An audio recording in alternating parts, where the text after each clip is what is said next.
So are you still good? I am. I am. Yeah. I'm glad I could get here today. I couldn't get here yesterday. So, yeah, it's good to be here. I listened to all the recordings. Oh, that's good. Good to hear that. Yeah. Yeah. No.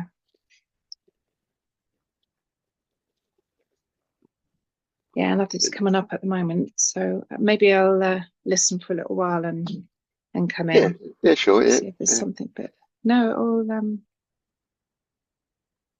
yeah. Good stuff. How are you, Irene? I'm grateful for your existence, Vince. Mm, me I don't know too. whether I am or not. Yeah. Yeah, and the times have changed, right? Because we shifted our time, so you're meeting Yes. now. Yeah, so I've shown up for a couple of meetings, but nobody was there. Okay. Well, two things could have happened. So I shifted the meetings forward an hour so that it would be the same time for you guys, for most of you. But then, as it turned out, after that, you moved back an hour.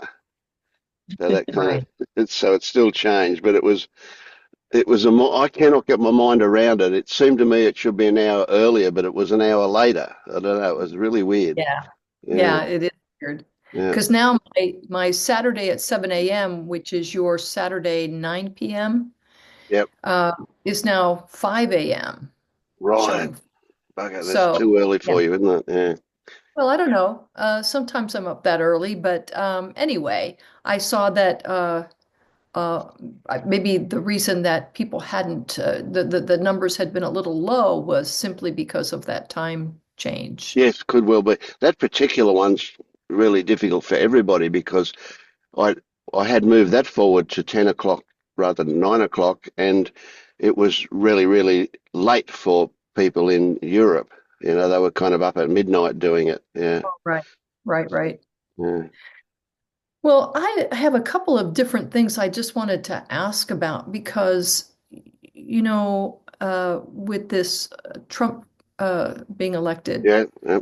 um, on the one hand, I look at my day-to-day interactions and, all is well. And then I Yep. think about what resists persists and that notion of, having resistance against anything, allows it to stay in place.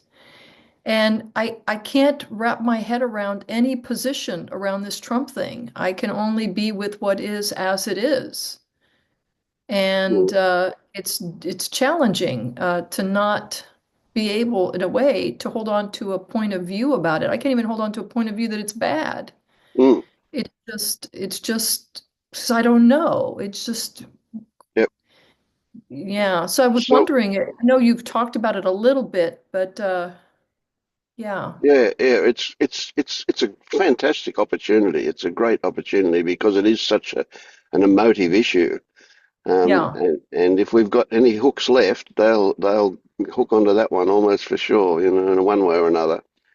But yeah, so I've just been watching myself here, you know, because I can have my moments quite easily where I have stories going on. Although I yeah, see them going on, they still happen, you know. Um, and just in the last, say, 2 days, um, I'm noticing a lot more positive stories turning up. Right? So there, and I was thinking to myself, you know what? This is such a heavy deal for all the people who were not supporting him. That in fact it may be the catalyst to wake a lot of people up. That's one possibility. You know, so right. it's just a story that turns up. Okay, that's good. And then I think to myself, um, as much as he's a total fuckwit in my mind, right, and there's a judgment, I recognise that. Um, the reason that he got voted in the first time was because everybody saw that the system wasn't really working for them. You know, it was working for a few richies, but not for most people. You know, Yeah. And so they want to change. Now, as much as he's an idiot, he will bring about some change. Now, that Hmm. change could be better or worse, but regardless, there will be a reaction to that change.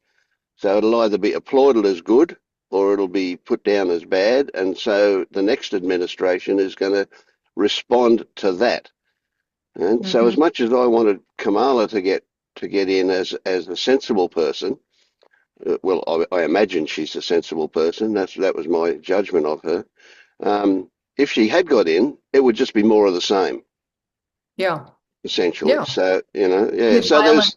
there's all these Yeah. stories going around, in my head. Yeah. Yeah. And Now if there's she'd a gotten in, I think also, there would have been violence in the streets for sure. Oh, for Oh, sure, yeah. His mob yeah. would have certainly shouted Yeah. fake or something, yeah. But You so know the what? thing is, Yeah. you go. Well, what's challenging here also is, my husband and I have different political views.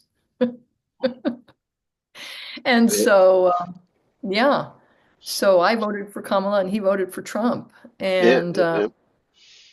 and it's so strange to be living in a household where my husband voted for Trump. It's just bizarre. Yeah, And yeah, yet, yeah, and yet he's not, he's a reasonable guy. I mean, yeah, he's yeah, not, it's yeah, not like he's crazy. He's a reasonable guy. yeah, I get And it.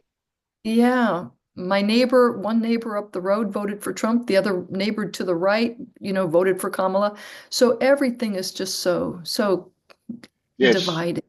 yes, yes, yeah. And so I look at, my role, if you will, and for me it's just about, kindness, and as I move through the world and listening to people's point of views and letting go of judgment, and I don't know that there's anything else to do. I That's don't right. know. No, there isn't. And one thing you could appreciate, and you probably already do, is that all, all, all almost every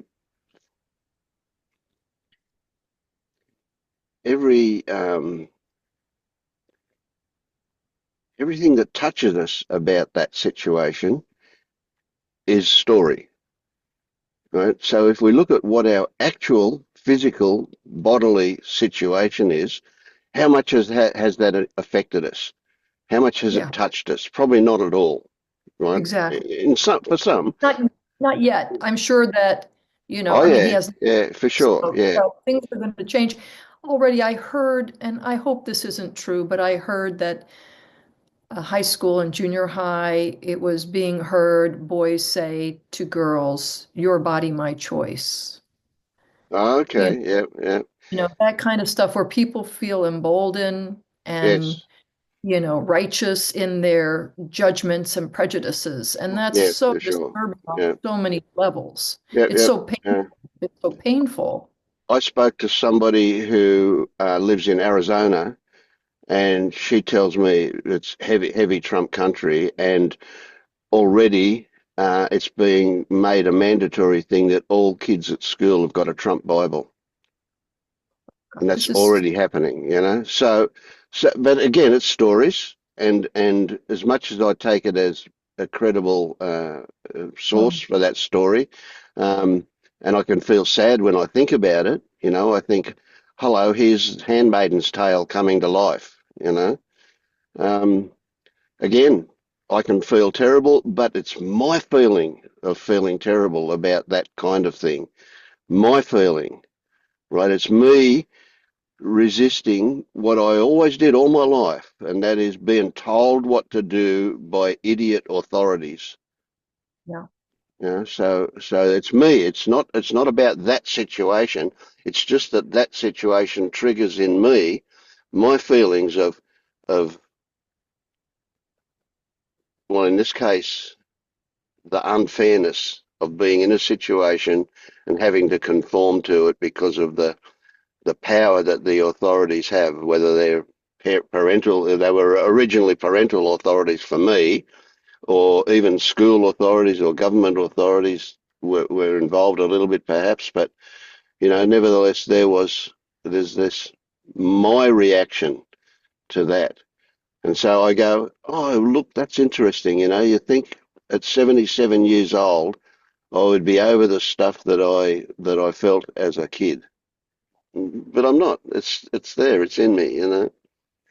Right. Me too. Yeah.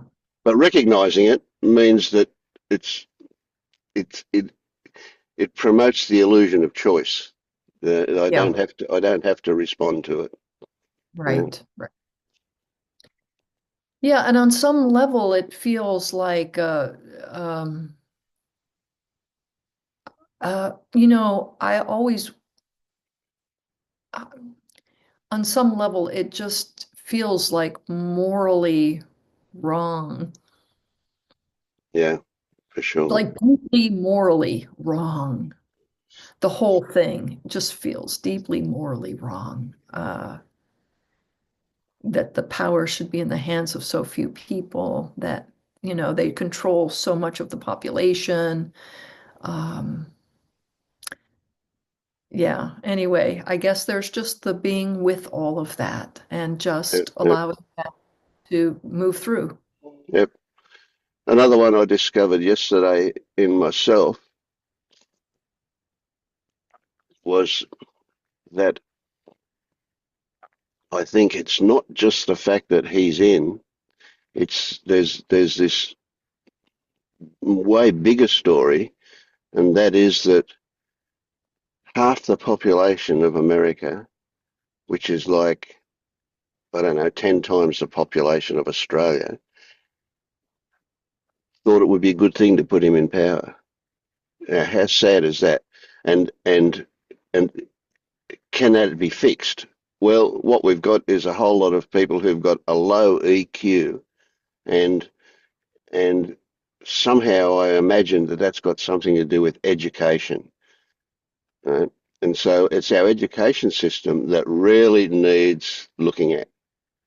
Right? Now, of course, it's going to go backwards with him in power because he's going to promote the stupid idea that the Earth is 2,000 years old. The creationists are going to get a big leg up. In fact, have heard, and I don't know how true it is, again, that stuff is already being mandated in some schools, that they will only teach creationism. Well, I think if my kids were going to school and they were teaching them clearly wrong stuff and teaching them and saying it's right, I'd be doing something. I think I'd be taking my kids and moving somewhere. I don't know what I'd do really, but I feel outrage at that kind of thing. So we need to educate people. And it's the same in our country. We've got so many people who are uneducated because the system doesn't work for them. It never worked. When I was a kid, I mean, we now have this label called ADHD, but when I was a kid, they were just naughty kids. Yeah.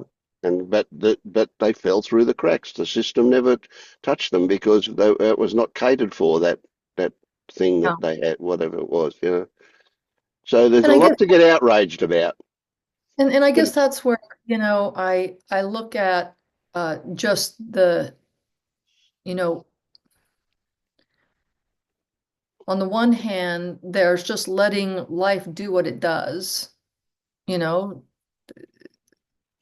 and on the other hand, there's this, well, what action am I called to do, to take? yes, yeah, And I guess just holding both of those, and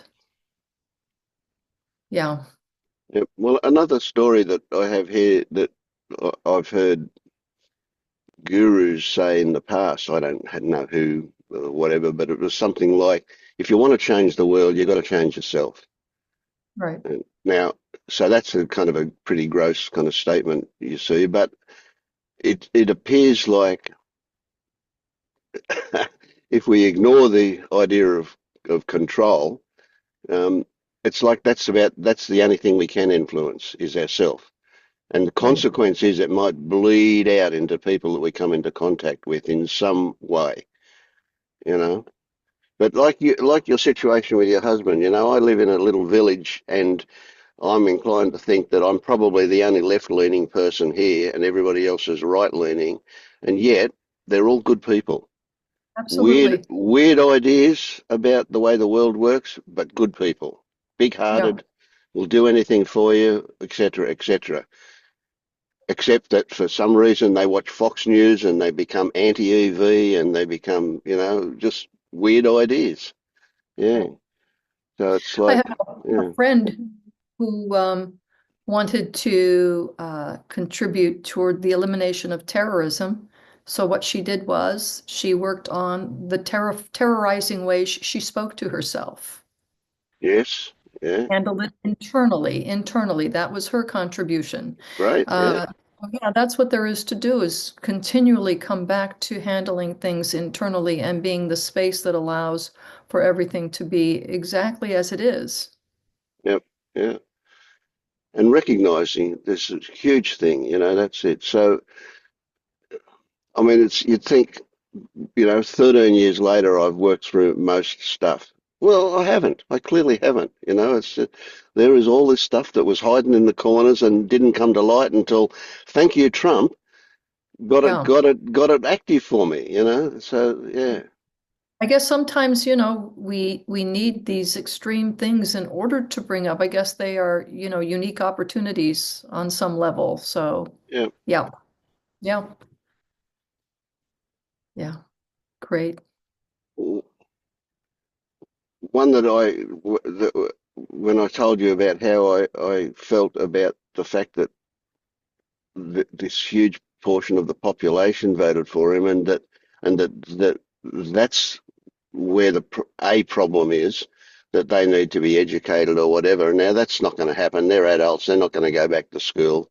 They're going to continue. But the generation that's in school now, that could be affected in a positive way. But I fear in America it'll be the opposite. They'll come out of it more prejudiced and more whatever. But regardless, anyway, that brought up sadness for me. Yeah, And then that sadness, that took me back to um, something to do with acceptance of the situation, but acceptance with a heavy heart, that kind of acceptance. You know, so I found a couple of issues in me. One I actually thought I'd dealt with the previous episode that happened, where I came to recognise that I still had an active belief that the world should be the way I think it should be. You yeah, know, and I thought I'd got through that one, but here it was again. It turned up again underneath all of this stuff. So there was that belief. The sadness was a little bit trickier. That was a belief again that it could be different to what it actually is. It's like saying you go out inside and it's daylight and you say, well, it could be nighttime. It's about as ridiculous as that, isn't it? To think that the world could be different to what it actually is. Yeah. yeah, So for me, it's actually brought up about three different things that are absolutely pertinent to being in equanimity and yeah, tranquility. Yeah. yeah.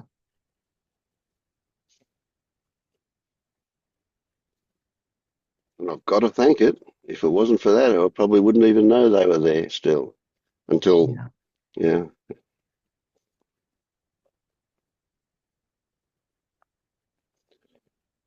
Another one that has become an issue is that it's this election. I mean, I'm an old man and I've been around a lot of elections and a lot of US elections, and up till this time, I'd only ever learned who became president sometime after it happened, and it was really not much here nor there kind of thing. This election has been in our face. It was on every news channel for weeks, full time. It was really, really so. It's like, Americans think, and this is a generalization, of course, another story. Americans think that it's their issue, but it's not. It's a world issue. We're all affected by it. Everybody in the world. Yeah. What There about? was almost a sense of what I felt as a sense of relief everywhere I went, although people were kind of Most people that I met nobody was talking about it. Even the day after the election, nobody said a word about it. As I moved through the world, it just wasn't spoken about. But you knew that there was almost a sense of, I'm so glad it's over. Something's been decided. I mean, Yes. there was that sense of, okay, that anxiety that we were all holding up to the election. And then once the decision was there, a sense of, okay, well, Yeah. here's what we got. Yeah. Yeah. Yeah. Another Yeah. thing that I've been hearing, I wonder about, is that the number of married couples, who have kept the way they voted from the other one. So there's been secrecy about who they voted for. And it's like, I imagine those who voted for Trump are often ashamed that they did that, so they don't want people to know about it. Mm. Or rather, they expect judgment of some kind, so they keep it to themselves.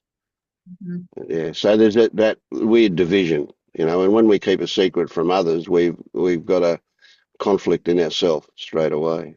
Yeah. Right. Yeah. Yeah. How did it affect things in Ireland, Dennis? Did you have was it a big thing there for you guys? It was talked about quite a bit too. Now, it wouldn't have been on the media as much as you described it, but it was there. Um, yeah, it's been discussed. There's a concern that in Europe, Trump might start to put tariffs on European goods, and that could affect Ireland.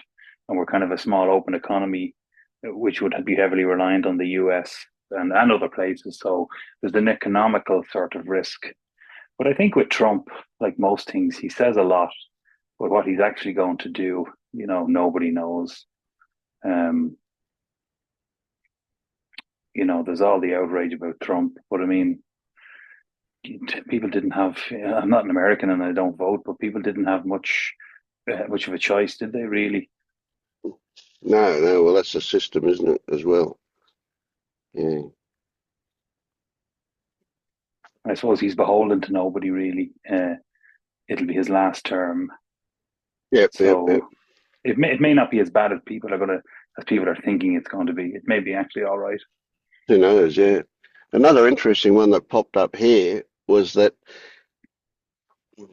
one of the positives about him, really, in a way, the principle uh, is that he's authentic.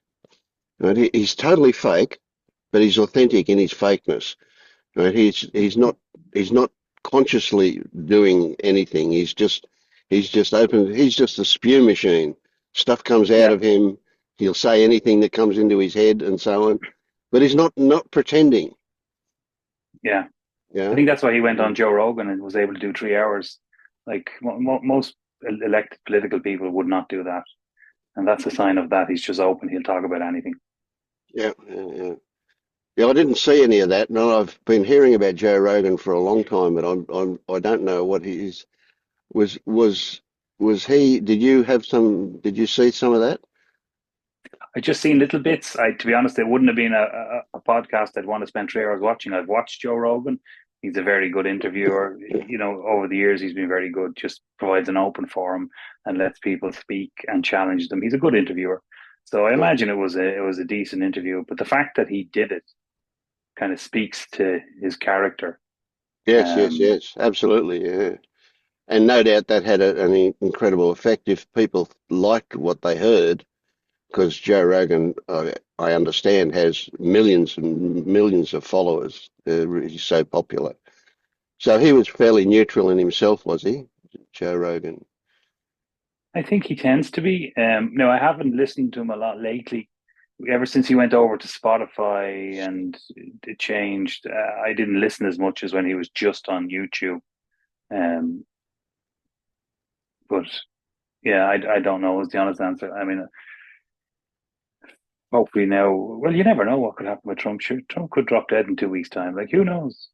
Yeah, People are yeah, yeah. worrying Well, again. that's another story as well. Then we're left with Vance running a show, and that could be worse. Who knows? Yeah, yeah. Uh, that's interesting, isn't it? Yeah. Yeah. So how have you been? Has there been any shift in you? Did you you got a bit of a hammering last time we were together? No, that was good. The conversation was good. People were pointing at kind of the belief in, control, but nothing's changed since yesterday. Just doing my thing, living my life, keeping busy.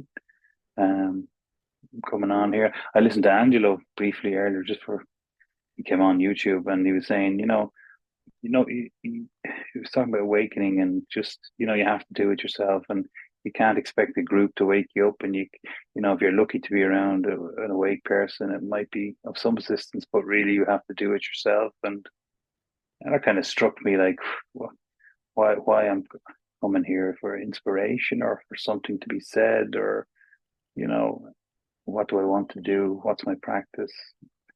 All these questions are going up. Yep. Um, So when he's saying you have to do it yourself, on the surface it appears that there's that he's talking a bit of an oxymoron because how can you do anything? Where's the control to be able to do it? So I don't believe that he believes that people have enough control, that actually have control, to be able to decide to do this or not do this. Yet at a practical level, that saying that you've got to do it yourself is quite sensible, isn't it? yeah, it's like as soon as the teacher starts to speak, he's lying, she's lying. You know what I mean? It's Yes, just like, absolutely. Yeah, I agree. Yeah. um,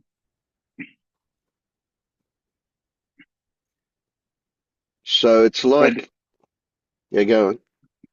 no, I was just going to say, like, I suppose I am pondering the whole, do I have control? And then just watching the ego try to grasp that as if you can be cavalier about it because, well, you have no control. I can do what I like. It's all meant to be. And the guys yesterday were saying, well, that's your conditioning, and you're helpless to that as well. And Yep, yep. So just take that saying, that idea of doing what I like. So if you've got no control, that means you can do what you like. Is that crazy? Because isn't doing what you like having control? yeah, it's another So idea. it doesn't. See, it's a fear that a lot of people have, and it may well be something that's active for you, that if I don't have control, then you get into this nihilistic state where nothing matters, you can murder people and it doesn't matter kind of thing. Well, that's just not even close to what's actual, is it? But is there a fear there of losing control? No, there's no fear. Great. Um, Now, can you see that the idiocy in a statement like losing control? If control is an illusion, you never ever had control, so you're not going to lose anything when you realize that you have no control. All you're going to lose is the illusion that you've got control, the illusion that's produced by your mind that says, I did that, and I could have not done that, or I could have done something different. That's just a story that comes up in the mind. So that's all you're going to lose when you realize that there's no actual control there. It's not going to change anything. Everything will continue to happen exactly the way it always did because you never ever had control. It's just the illusion of control we're talking about. yeah, it feels like something needs to see what you're pointing at. It's clear, like you're pointing at an obvious. There's no Yeah, control. There's no loss of control. Nothing's going to change other than every moment is new anyway. And yeah. okay, there's certain patterns in your life because of the conditioning, your country, where you are, who you are. But So let's come at it from a slightly different angle. Let's say there's no need for control because you don't walk into the coffee table, you go around it, don't you? Even though you don't even think about that. If yeah, you that's true. yeah. So you might say, well, the body has control. Well, that's a story that we might lay over an experience later on. Right? I didn't walk into the coffee table because the body has control. That's just an overlay, a description of, right? But what actually happened was walking around the coffee table happened, not into it. Yeah, you could say another way, the table moved the body around it. Like it's just interactions. Yeah, that's right. Interaction. Yeah, absolutely. I suppose it points to the question then why feel so miserable or so unhappy with life or with the current situation. Okay, so let's reframe that. Again, that's a description or an overlay that you put on it. Unhappy with life. There's really no such thing as life. And you're not unhappy because there's no you're there. But there is unhappiness. There is this sensation we describe as unhappiness. And that's triggered by circumstances, but it's not the circumstances that create the unhappiness. That was already there in you. That's conditioned in you way back, so far back that you don't even remember it. That's when you learned to be unhappy. And that's a stupid statement. You learned to be unhappy. You didn't, right? But that's back when circumstances created a response in you that produced unpleasantness. And that's a much more literal way of describing what there is. And these circumstances just triggered that was already in you. It's not about life. Life, as we describe it, is just what triggered something that already existed. It's so easy. It's that meme again. You know, it's never about what comes up. It's always about what triggers it to come up. And if it's really hard to get that one to have an automatic response to that. So when life offers you unhappiness, it's also offering you a chance to see the original conditioning or the fact that the original conditioning existed. Right? Even if you can't see the circumstances because it's beyond memory, the body remembers it, and that's why it gets triggered. So there is a memory, but it's not an intellectual memory. And as you get closer and closer to that, look at it in finer detail, memories might occur. You might get flashes of memories about things. That frequently happens, but it doesn't have to. But that's what. So life doesn't make you unhappy. Life offers you the opportunity to find out why unhappiness is there. Yeah, that's a good statement. I like that. So I don't know why it's there. Right. And that's fine, right? You know that it's there. That's a big one. You know that it is there. And another meme that's worth keeping in the front of your mind is any questions that go why or how are diversions. You're never going to get too close to the thing if you follow those questions. They're invitations by the mind to go off down diversionary rabbit holes. Right? The only question that's legitimate is what is going on, and then immediately you're into what is the nature of this unhappiness? Where is the felt in the body? Right? So it becomes back to a solid physical thing. Right? So we don't get into the mind and start looking for answers. We get into the body looking for Looking for friendship. Oh, that's a weird one, but okay. So, if we something Irene said earlier, what we resist persists, and if we go chasing it, it's going to run, metaphorically. So the only way we're going to actually get close to it is to be friends with it, to not have a judgment about it, but just to be more and more uh, curious as to what is actually present. And it comes down to, what are the sensations? Where are they in the body?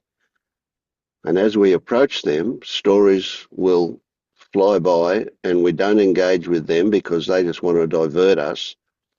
And then we'll start to see stories that we didn't realize were there.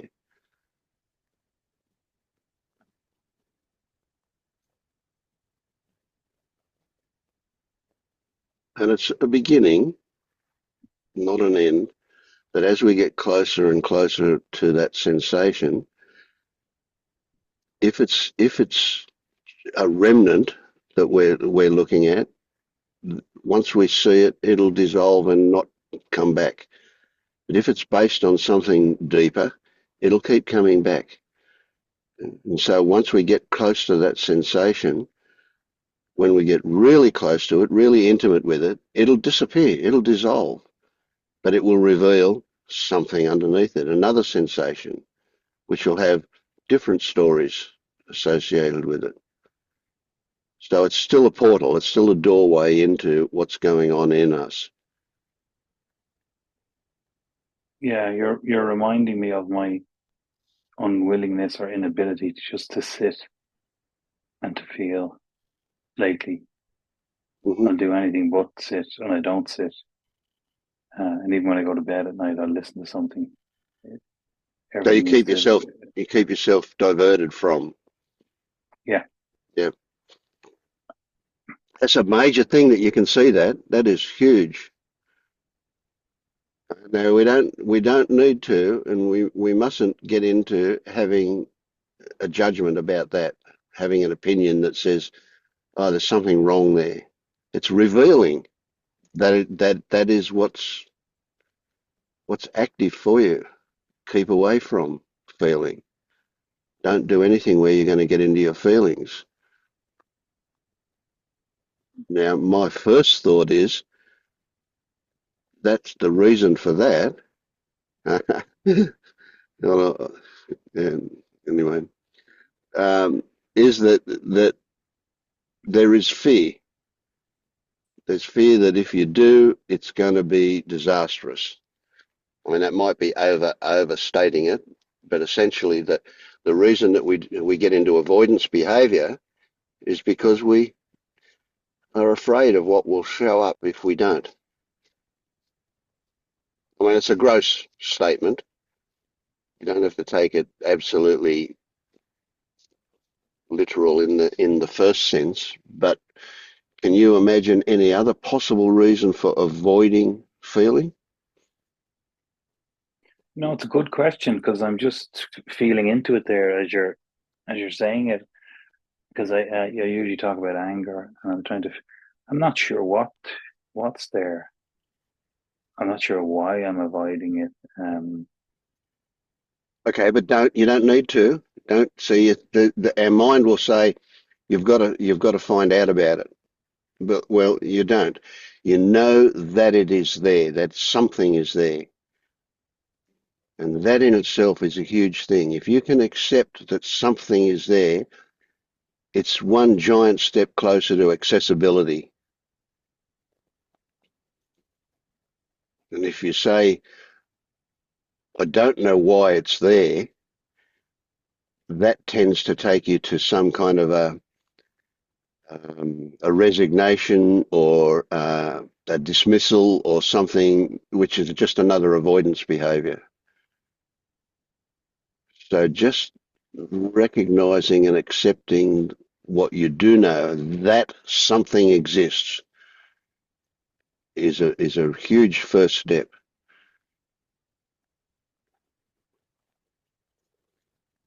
And when you feel into that something exists, if you imagine that you are also putting out an invitation, but it's not an RSVP. You don't have to get a response from that invitation. It's just you putting out the invitation that, okay, I'm in a place now where I'm inviting you to show yourself, even if on the surface I don't want to see that. And so you can come to the party if you want, and if you don't want, then that's okay. I'll wait. There'll be other parties.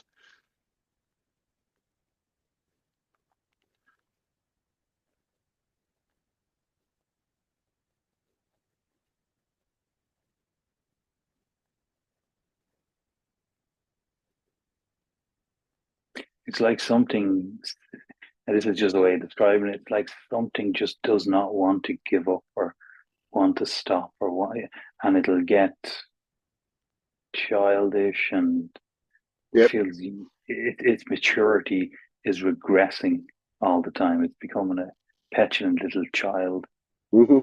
tantrums, whatever, just so anything but stop. Yep.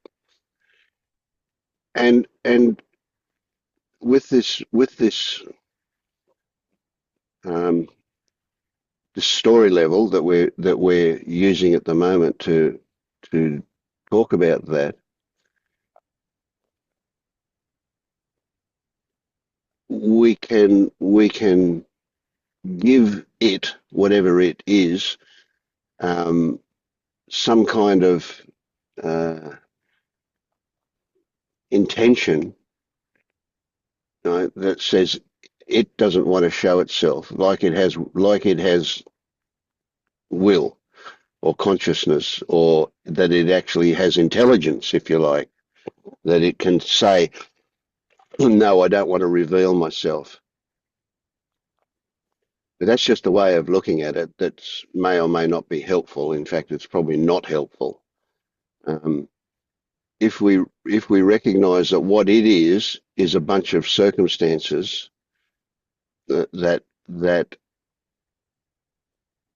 have left a residue, a cellular memory residue. So it has no intelligence. It can't say, I don't want to reveal myself. But we can also see that that the circumstances that have evolved from that original experiencing, and it's very unlikely to be one incident. It's much more likely to be a repetitive kind of thing that went on for a while. But anyway, that those circumstances are simply that we've also evolved our way of coping with that, and what evolved there was avoidance behaviour, not because of any intelligence or willpower or whatever. It's just that our experience meant that we discovered that when we're feeling miserable, if we go and eat something, it kind of takes us out of that misery a little bit. So we just developed that, or whatever behaviours we developed to avoid that kind of thing. So it's an evolution, and it's just, again, just conditions that are in us. And so what we're wanting to do, it's like looking through the Venetian blinds. If they're open to a certain degree, the only way you can actually see through them is to look at them from a certain angle. If you look at them any other angle, they appear to be shut, but you know that they're open a crack, but you've got to get up and look down at the right angle to see through them. Well, that's just what it is with this. It's just conditions. It feels like now, because I'm just feeling into it, or allowing myself to sit while you're talking and listening. And what came up then was a sadness around.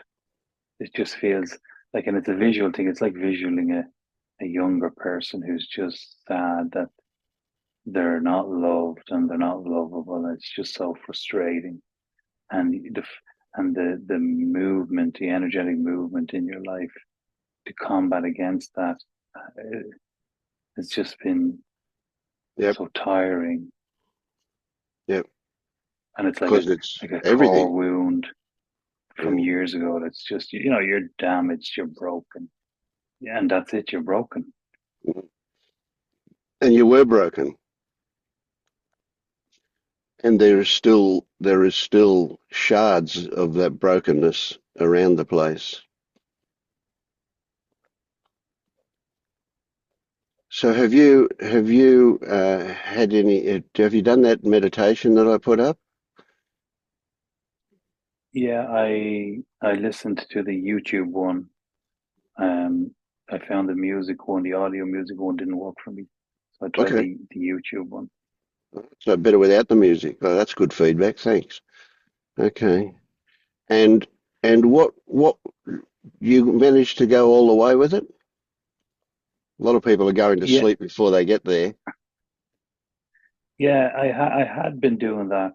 And it's similar to other stuff I'd been like lately. My team has been that sort of, the child, the core wounds, going back for your younger self. I've been doing quite a bit of that the last number of months. And so your meditation was the next piece in that for me. Um, but then there was one of our talks maybe a week or two ago, and I just felt like, oh, so I'm just lost in another story, going back for a child, and I'm just distracting myself again. So what's the practice now? So I'm all over the place with this stuff in terms of what I should be doing. Okay, what if you were to drop the whole idea of should be doing? What are you left with? You're just left with whatever's in front of you. Is that right? Yeah, it feels like actually the task feels like just to sit here and feel shit, basically. To feel what presents itself, which is shit. Eh? It's just a very crude way of putting how I Yeah, yeah, feel. yeah. Yeah, But I get it. Yeah, but so you're not going looking for it. You're just feeling what exists for you. yeah. It's coming off me in waves, essentially. Yeah. And the feeling shit. Can you see that that has both bad and good, grossly put, right? That the shit side of it that you're feeling is not pleasant, but the fact that you're able to feel it is good. Yeah, yeah. It's the resistance of feeling shit that's a problem, and that keeps you busy. Absolutely, yeah. And you watch expectations too that say, well, if I sit with this shit for long enough, I'll fix something or whatever. Which of Yeah, course they're not front immediately, and center. yeah, that's right, good. Yeah. Well, a lot of things are not going to be front and center too. A lot of things are going to be fairly subtle, uh, and you just notice them. You don't need to do anything with anything. You just notice and notice that if whether or not you have a response to them, and particularly if that's a judgmental response, if it's a strong opinion, then that also tells you something. We don't know what, but it's something. Yeah, and it feels very, very much in the body. It's like if the body could speak, it's speaking its sadness and its sort of aloneness, and even that whole thing of skin contact and to be touched and to be loved and just to feel connected. It's like it's calling for that. It just feels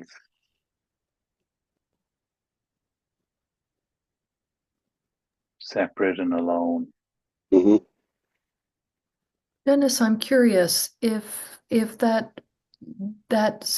sadness had a voice and could tell you how old it is, what sense do you have?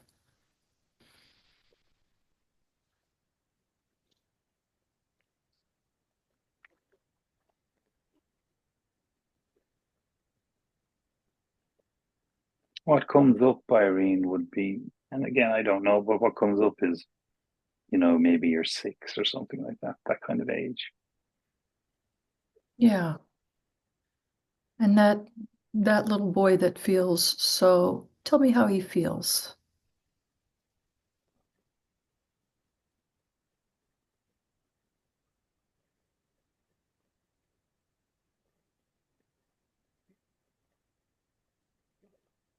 I suppose you could say alone, disconnected, unloved.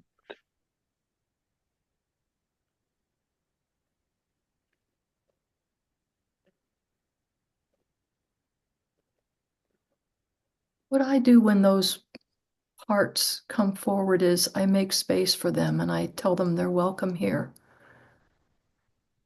That little boy who's 6, he's welcome here. It's okay to feel that. That he's safe with you. It's okay. He can feel that way.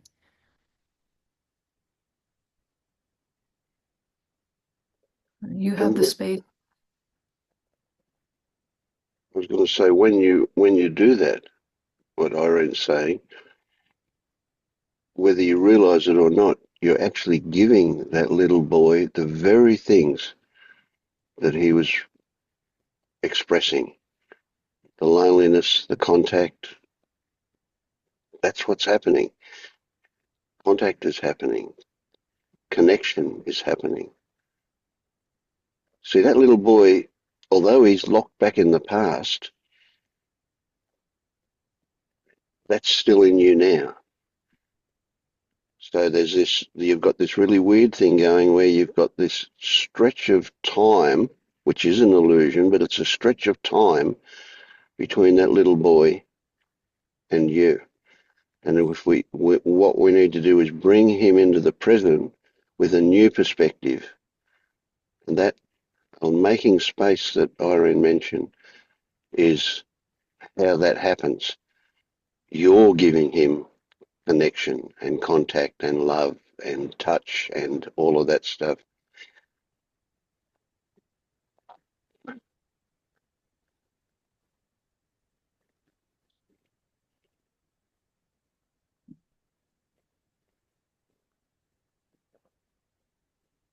Yeah, I suppose it's a case of feeling this way for however long this lasts, whether it's months or weeks or whatever. Yeah. It's not actually a time issue in this case, because when you're metaphorically sitting next to him, giving him love and contact and transmitting to him that he feels this way because of a really narrow perception apparatus, if you like, as an innocent and naive child, didn't have many tools to cope with that. Basically felt trapped. All he could do was feel shit. But eventually he developed ways of avoiding feeling shit.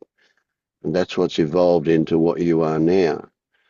And so you're going to tell him, you don't need to feel that. You're feeling that because of a misperception. Because almost certainly part of that feeling is that he feels responsible for the conditions that brought on that response. But we don't know. That's putting it, we don't want to tell him.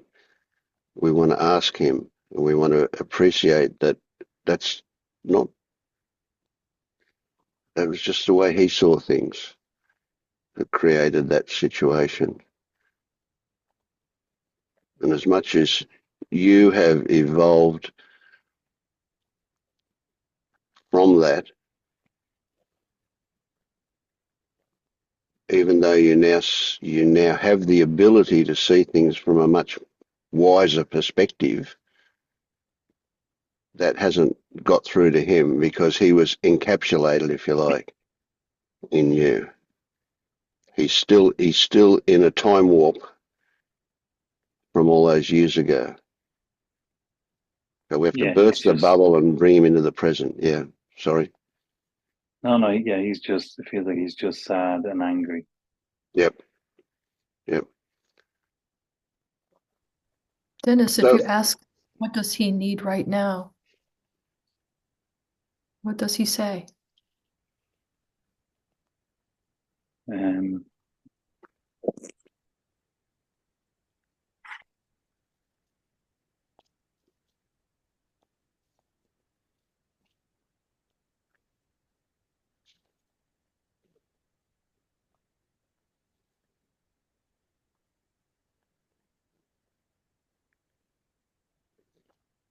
I think to know that everything's okay.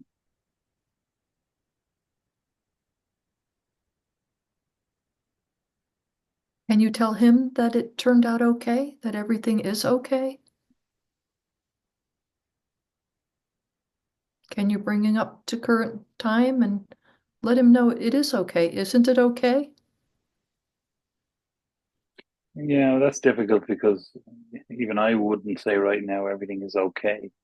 So I'd be lying to him if I used to say that, which Right. I Well, don't want to do. no, we don't want to lie to him. so what if we step back from everything is okay to just one aspect of it? Say, you're not actually alone. I'm here with you.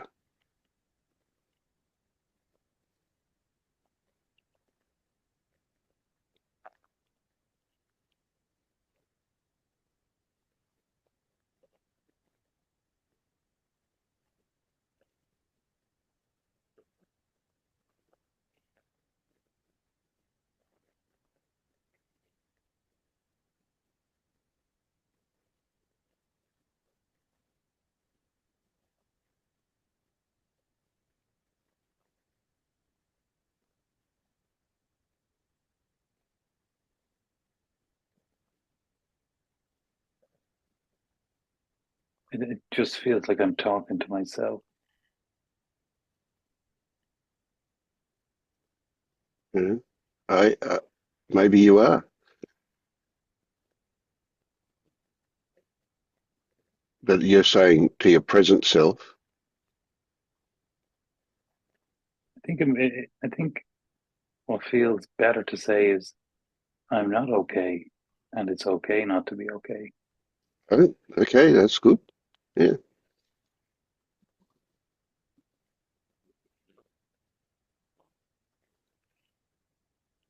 And it's okay to be sad, and it's okay to be angry, and to feel those things. hmm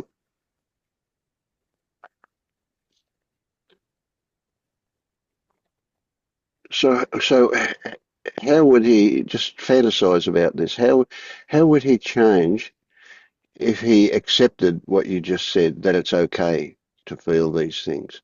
What would be then different as a result of it being okay?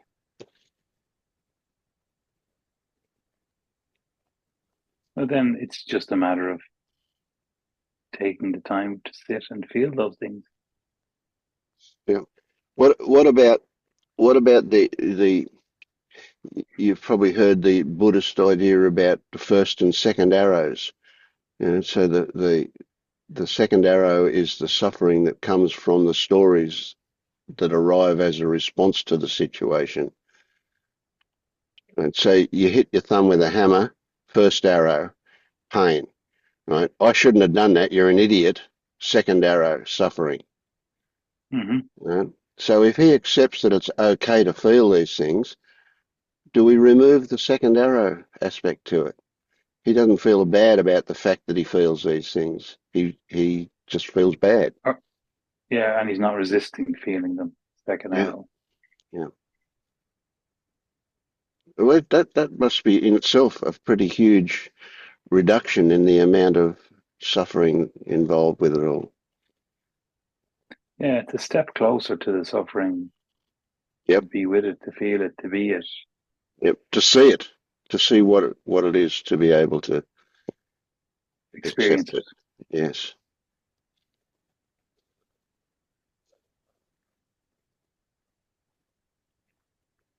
So the full experience, accepting that he feels, as an example, let's take loneliness, accepting that he feels loneliness and to have that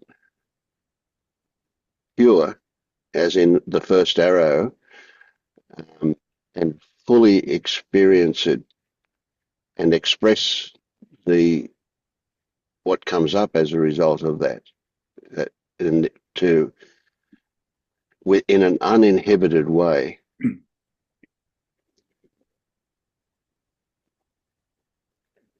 Am I boring you? I'm No? joking. Um, to that free expression, if you like, must be relieving somehow. Would you think? Would you imagine that? Yeah. Yeah, that's why I yawned to release. Yeah. Yeah.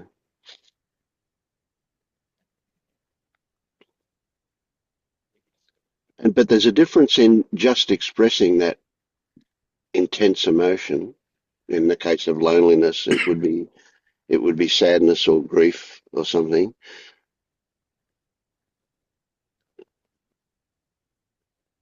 There's a difference in just expressing it to having it heard and accepted and understood by somebody as well. Can you see that if this you bears witness to the intensity of the pain, etc., when it's expressed, that's going to change again. It's a double extra kind of change that becomes possible. Do you kind of get that?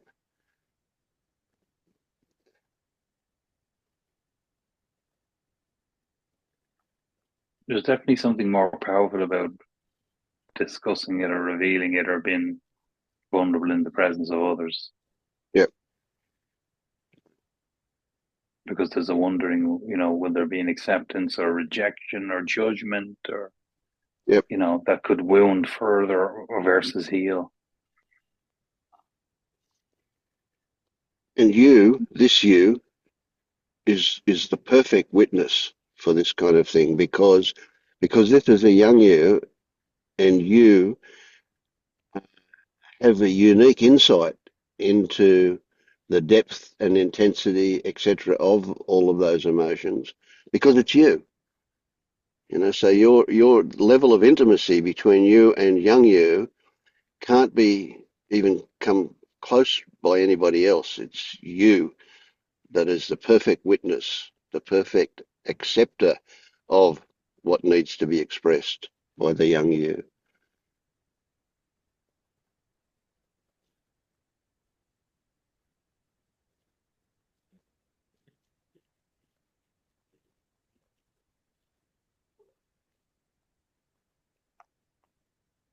Yeah, I think I'll just sit with it now for a little while and just. Yep.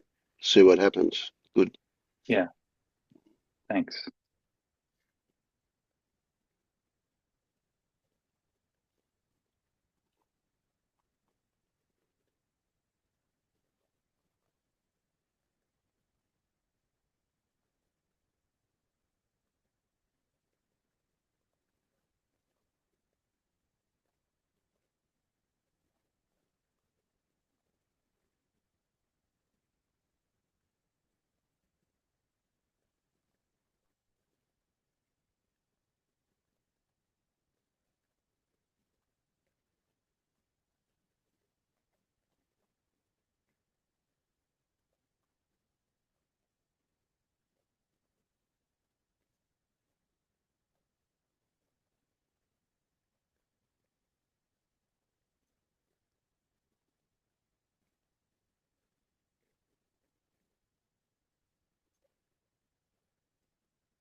Can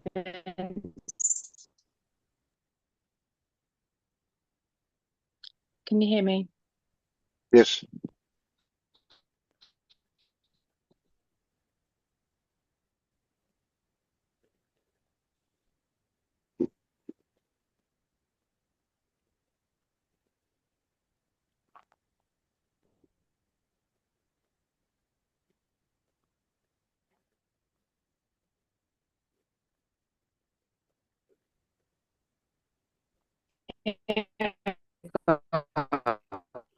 Oh no, you're breaking up severely, Louise.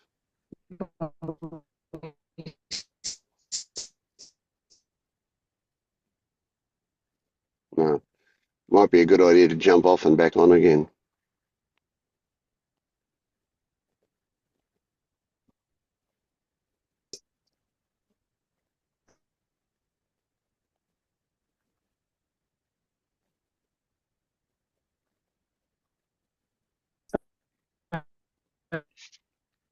I can't get any of that. Just some static.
Seems like a better connection, Louise. The video at least is giving us that impression. Yeah, let's give it a go. Can you hear me okay? Yes, yeah, fine now. Good. Cool. Okay. I can't remember what I was going to say. Doesn't matter. It'll come back. It really does matter. I've been listening to your meditation again, the that you were just talking about. And I think last time we spoke, I hadn't understood the integration of the second half. And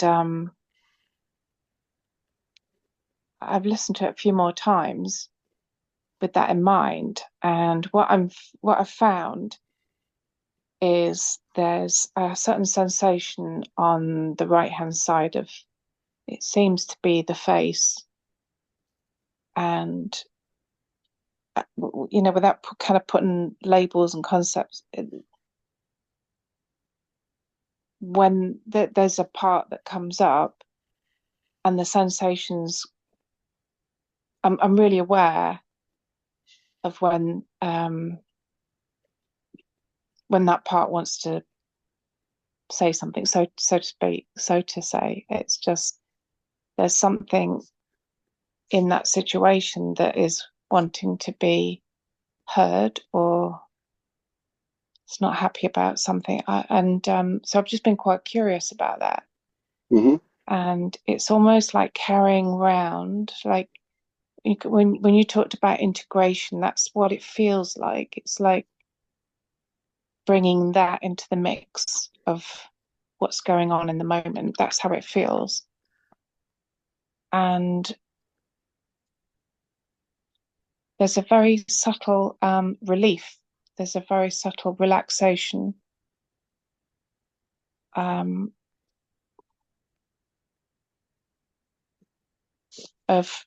And it can be momentary, what do you need, or what is. And what I'm finding is actually it's in an adult world, it's not actually a lot. It's not that big a deal. But just that noticing that it's, I don't want to say struggling or suffering. It's just, it's like a warning. It's just like a little, I'm not happy. This is scary, or this is, Mm-hmm. or yeah. And so but then what I've noticed is that, for example, it could be create a task, and there's such contraction that I just put it down, okay, I hear you. Now's not the time to do that. It sounds weird saying this, but then that same task can be done at another time without that sensation coming up. Mm. So I found that quite interesting. And then the other thing is just dropping of, how do I say, there's just a lot less suffering around things that have I've struggled with for years, and it's just not there. It's just, I'm not talking about everything, obviously, but I was trying to think of an example, but they're not even big things. They're just little things. But there's no trace. There's no.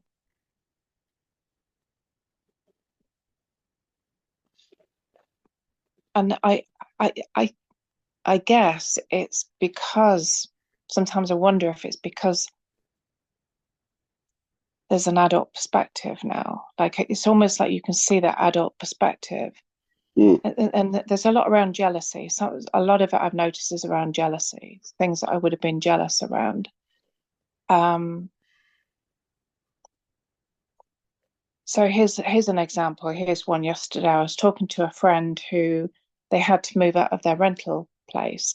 So they have taken on a new lifestyle. So just two of them, and they go and look after people's houses and dogs, and they're traveling and having a great time. And that's totally up my street. I would love to do that. And so as she was talking, I could feel the sensation. I could feel something bubbling up, going, "It's not fair. That's the life you should have." And that's what and it was just the narrative was coming up. And what it was bubbling into was creating suffering because it's different.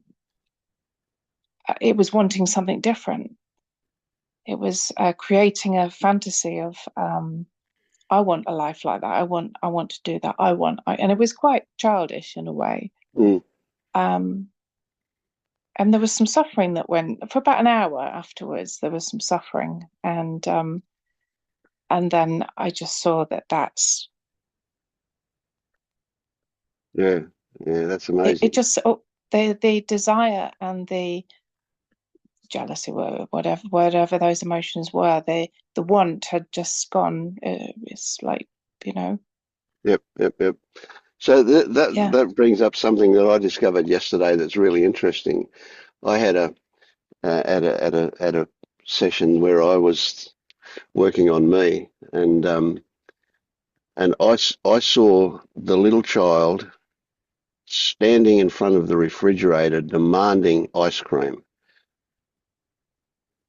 and believing that the want for that ice cream had the power to deliver it, could manipulate circumstances to satisfy the want.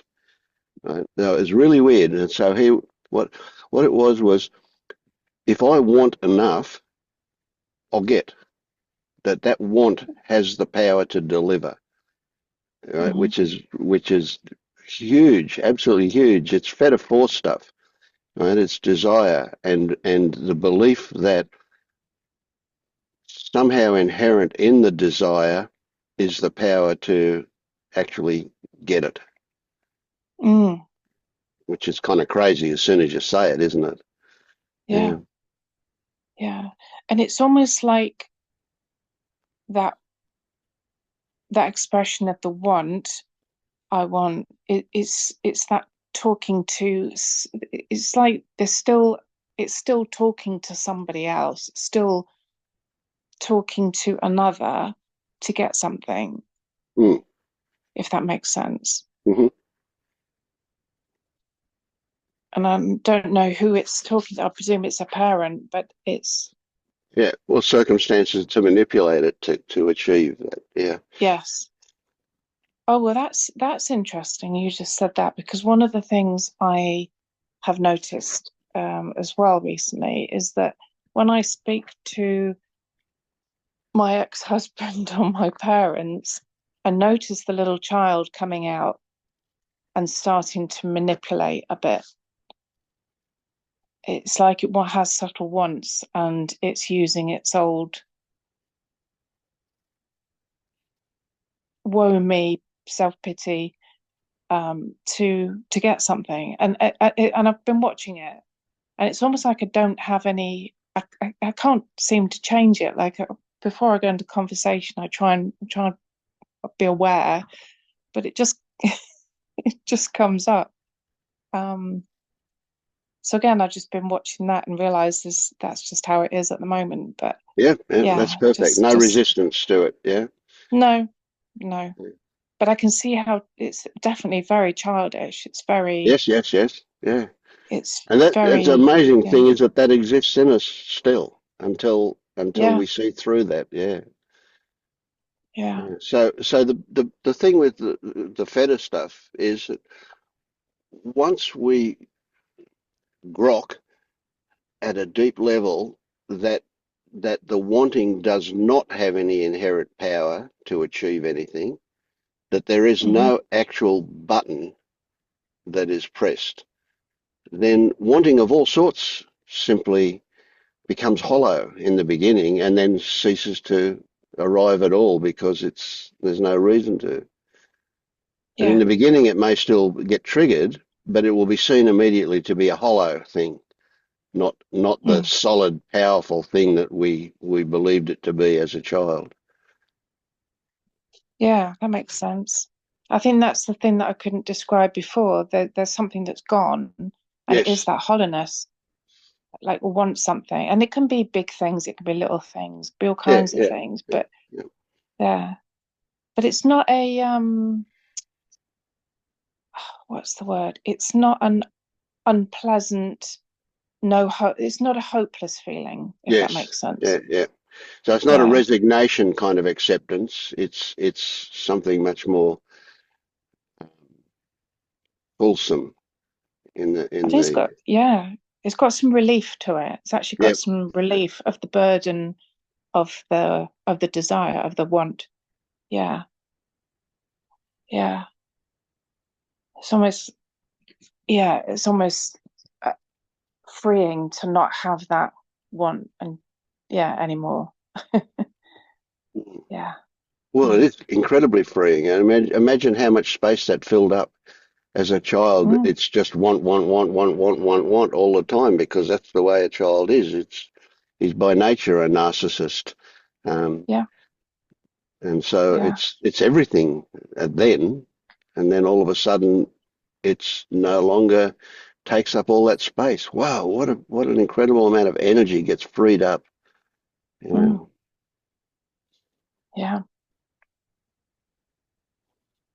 yeah. And then being spoilt as a child as well, kind of got a lot of things that I Well, I stamped my feet that's for. So yeah, that's how reinforces that. the illusion that the want actually has power comes from it being satisfied so many times. Yeah, yeah. If I That's stand in true. front of the fridge Yeah. and stamp my foot saying I want ice cream, my mum's going to come and give me ice cream. Mm. I mean, I can't Yeah, reach the freezer, but she can, and she'll give it to me. So as soon as she does, I go, well, that worked, yeah. So it gets a bit stronger, doesn't it? Each time it works, it Mm. gets stronger. Yeah. Yeah, yeah. I think I mentioned this last time. There has this obsession with I know this is new. This is really new. It, this just needing to go and get chocolate or biscuits or whatever they are. And I know this doesn't sound very important, but I've noticed this pattern. And since we last spoke, I've been just trying to figure out if there's a trigger or a pattern. And Hmm. what it seems to be is in transition, in between transitioning to do another thing. So getting up from the sofa or thinking about getting up from the sofa or going to go on, okay, I'm had my coffee now, I'm going to go and do some work. And there's this, then it occurs to me that it's almost like it just wants one last comfort before Would transitioning. you? I mean, what immediately popped up here is the word reward. Would you think maybe that there's some kind of reward involved? I think it's delaying something. Ah, okay. Yeah, I that's a think it's different one. delaying. Yeah. I have looked at this since we spoke. I did think about this. I think it is delaying doing the next thing. If I can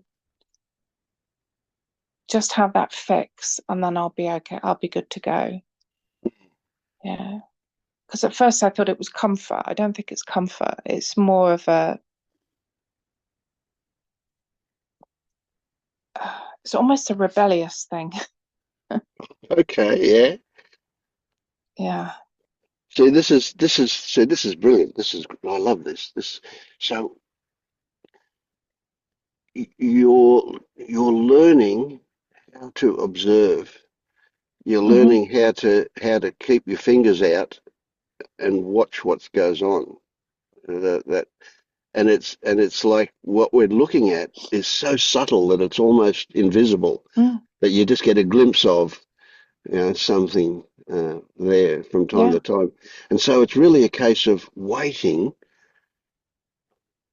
without expectations, because that wants to narrow the focus. So just waiting, just curious about what might eventually show itself.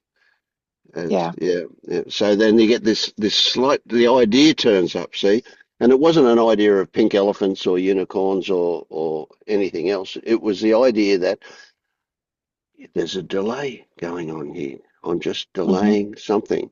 And so when you look at that in an open way, without a judgment, without an opinion, just curiosity, you go, oh, okay, delaying, is it delaying something I don't want to do? Is it what? And so it's like, here's where you do listen to the thoughts that intuition offers you. Hmm. As a Yeah. way of saying, yeah. So it's very subtle, and you've got to really tread lightly, delicate. You're walking on something that could easily give way, kind of thing, So Yeah. yeah, Otherwise, it flies off and yeah, yeah, it's yeah. invisible. Yeah. Yeah. Yeah. I think that's why this group is so helpful, because I listen to others when you talk to others, and I, I just put it into practice. Well, I can't not actually. It's not that I try. And yeah, I do feel, because each time it's different as well. It's not the same. Hmm. Because at first I when we talked about it, I thought, well, it's a comfort thing. This is comfort, but it's not. When I looked at it, it's definitely a delay of something. So Yeah, let's yeah, keep we'll see. looking. Yeah, Yeah. and don't see again. It's hard. It's impossible not to have some kind of expectations, even if our expectation is not defined. It's like, yeah, we can expect some result to turn up or whatever. Yeah. But there's at this level of subtlety could be multiple things going on, right? Hmm. So yeah, that first idea that it was comfort, maybe there is a bit of that in the delaying thing. Maybe not. I Mm. don't know. There's just Yeah. possibilities that it can be more than one thing, and that even if those things are opposites, even if they're contradictory or conflicting, they can still exist together. So, Mm. so, so here we're left with it could be anything. So no expectations, because it could be Yeah. things that we haven't even, well, it will be things that we haven't even thought of yet. So, but Yeah. that That makes delaying sense. thing kind of just means that you just look in that direction over there, it tells you Yeah. something. So, yeah, Yeah. Uh, and I haven't resisted, so instead of beating myself up, no, you're not going to have it, and resisting and fighting, I just had the biscuits, and absolutely. just Yeah, yeah, just okay, see what happens. Apart from getting bigger. Um, well, somebody just said, so you were talking to somebody the other day, and you were talking about family relationships, and you talked about how both can exist at the same. You love somebody, but you also have a negative emotion towards them. yep, And that really resonated with me, really. And that, and it was almost like I had heard that for the first time. Um,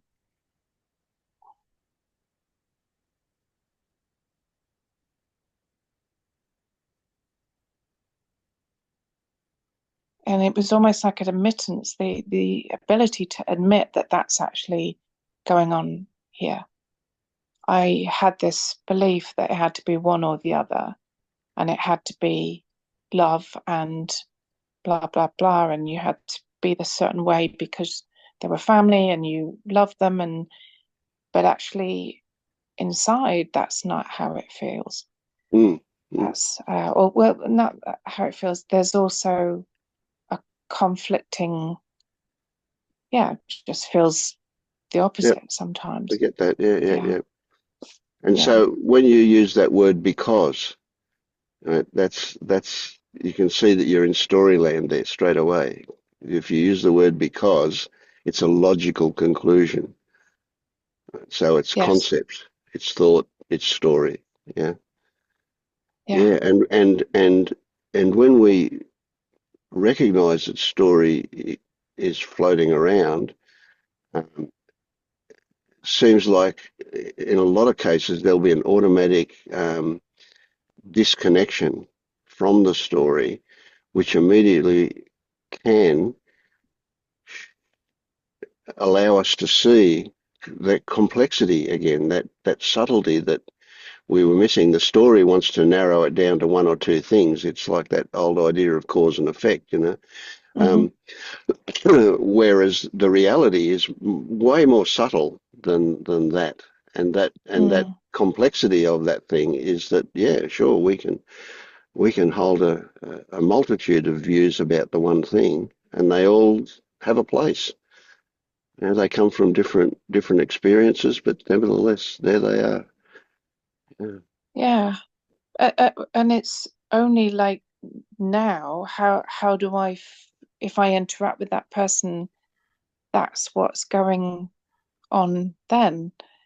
But as soon as I bring the past, and they are thoughts, they're stories, if I bring those thoughts, that's what brings the resentment or Yep. the other side, that brings. So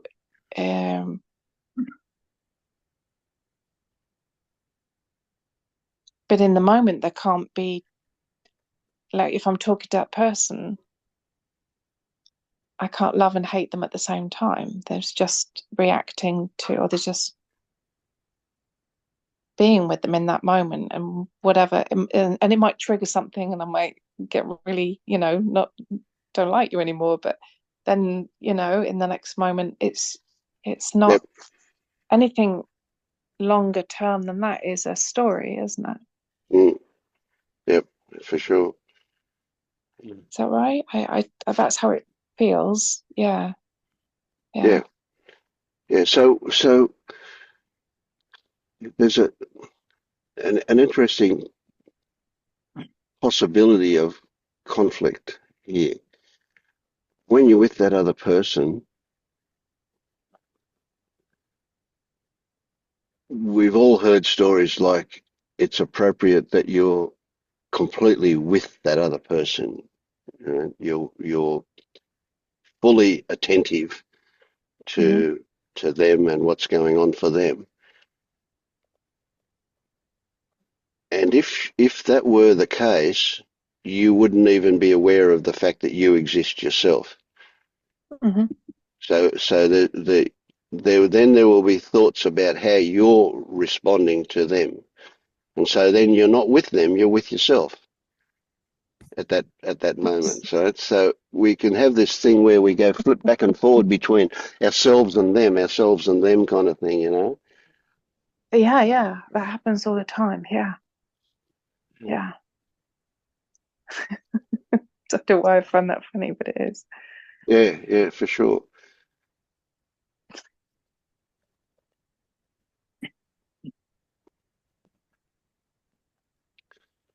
It is moment to moment. Yeah, but I'd just like to point out that it's possible if I say to you, think of your right foot, put your focus on your right foot. Now put your focus on your left ear. Right? Now go from your foot to your ear, from your foot to your ear, to the foot to your ear, to your foot to your ear. So I say that just put your attention from one to the other. Right? Do that for a moment. Right? Now I want you to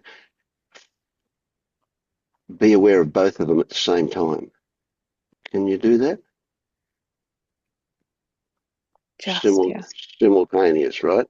It's a weird place. It's a really weird place to get into where you can actually do that, but the focus changes. For me, right, it gets fuzzy. There's no clear focus. Yeah, go on. My vision's gone blurred. I've had this sometimes. I have this. So when I do that, then the vision goes really blurry. Oh, that's amazing. You have a physical response like that. Yeah. Well, when you just if you think of your right foot, you can kind of get it a bit clear. It's a weird way to say it, but it's kind of clear. And then your ear is kind of clear. But when you try and see them both together, It becomes fuzzy, just like your blurred vision. Yeah. And that's the Yeah, only way it you can is. have them both together, is to not have a clear focus of either. Yes. That's kind of a weird experience, isn't it? Mm. But it's possible. It's possible that it can happen, that you can experience those conflicting things at the same time. But when you do, when it is truly simultaneous, it's kind of fuzzy. It's not, nothing is clear. You have to isolate one from the other to get clarity, to get a sharp view of it. Yeah. Okay. Yeah. Yeah. I can see Not that to now. say So one is it's kind better of than coming the back other. here. Yeah. No. Yeah.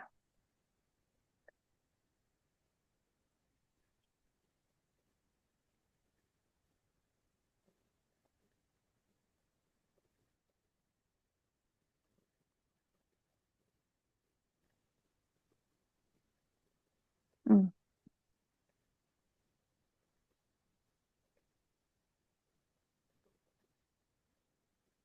Okay.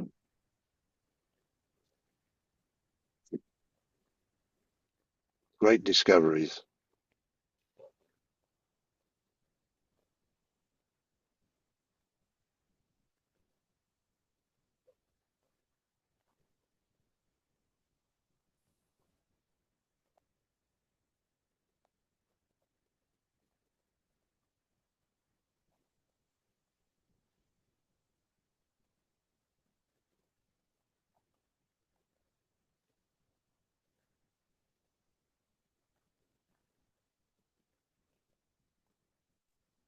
I've just discovered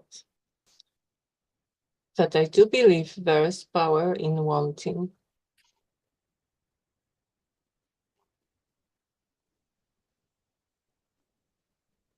Maybe I am spoiled by life because I do get what I want. Sometimes it's not as I imagined it will be, but I get it.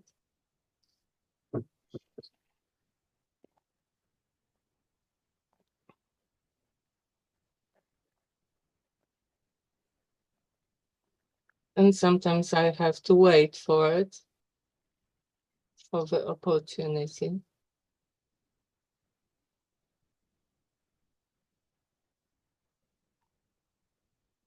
So the connection between wanting and getting is direct for you. It's a strong connection.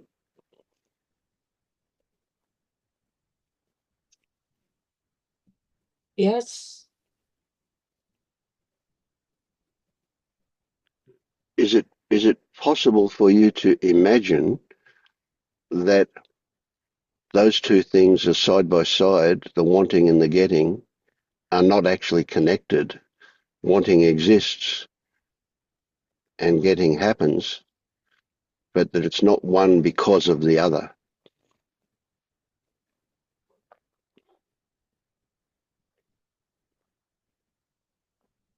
Can you imagine that?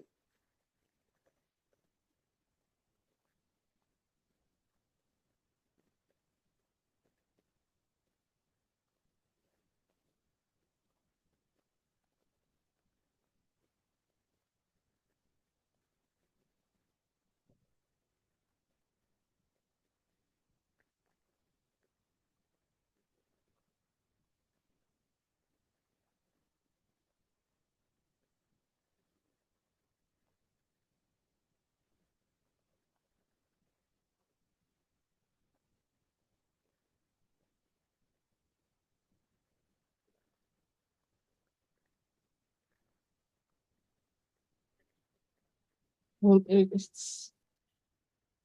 feels for me like a magnetic force. Say that last bit again. It feels like magnetic Yes. force. Yeah, sure. Yeah. So Yep. it's wanting Yeah. and getting. Okay. All right. Let's come back to something just one step short of that to this idea of cause and effect. Can you see how ridiculous the idea is that one happening can cause another happening? That when the second happening, because it's not like cause, it's the same.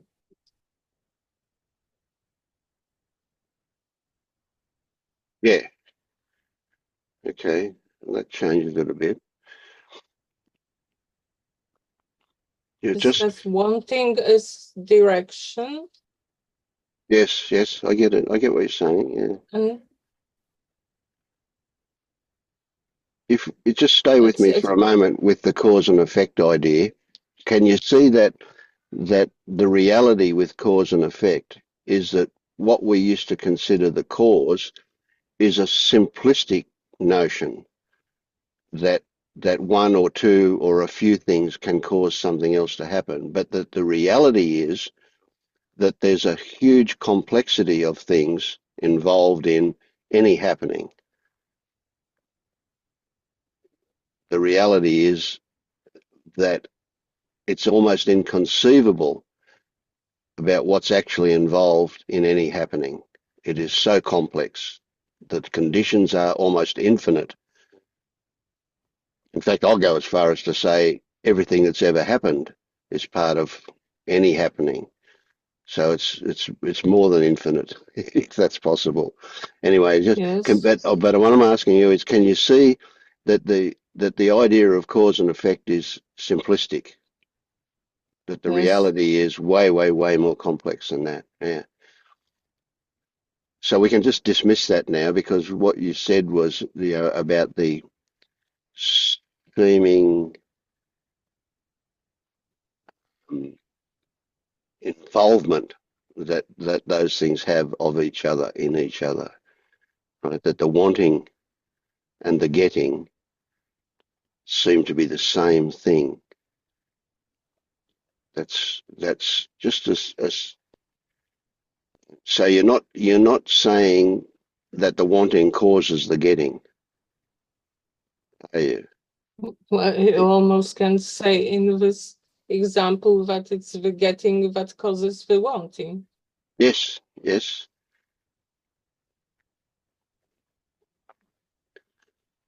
So when there is wanting, there's already the idea of getting.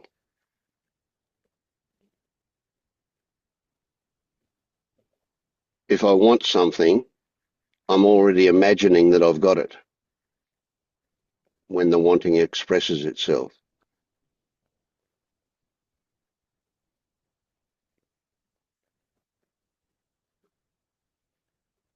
The wanting has implicit in it the idea of success.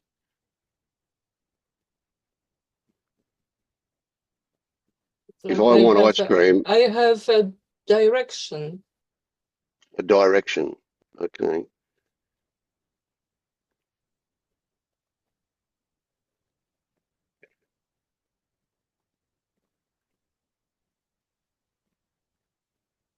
I don't quite know what about the direction. If I want ice cream, I'm already tasting the ice cream when I want.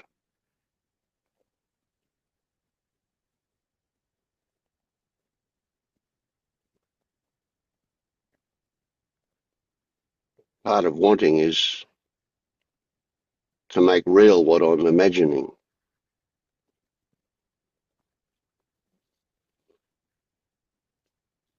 But with you, the direction is that saying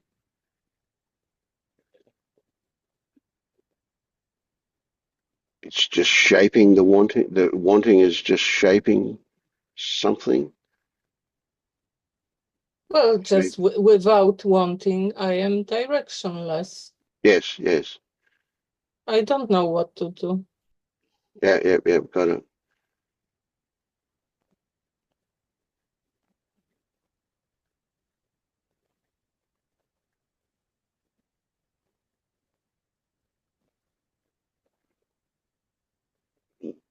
Would you go as far as to say without wanting, you're lost?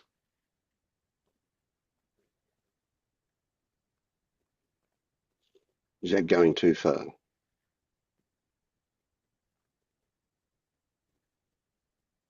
It can be like that.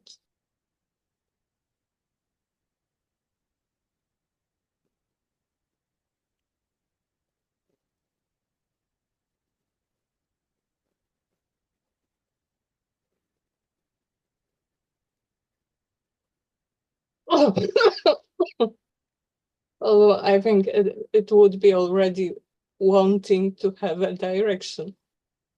Yeah. I'm just thinking that's really an amazing, huge thing, isn't it? It's like a ship turns its motor on, but nobody's got the rudder sort of thing, so it could go anywhere. It could go aground, or it could go straight out to sea, or it could whatever.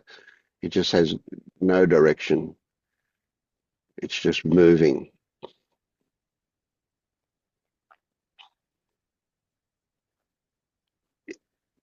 That has the potential to be such a huge thing that we're unable to move anywhere in life because we have no direction until we have wanting that gives us direction.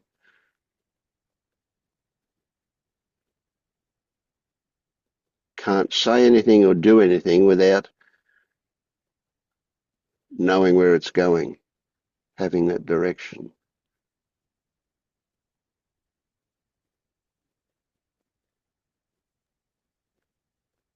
It's almost like the wanting is a tool, isn't it? A tool for the movement.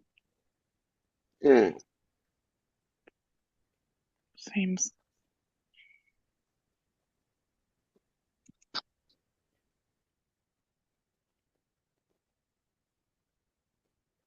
It also makes wanting indispensable, doesn't it? We need it.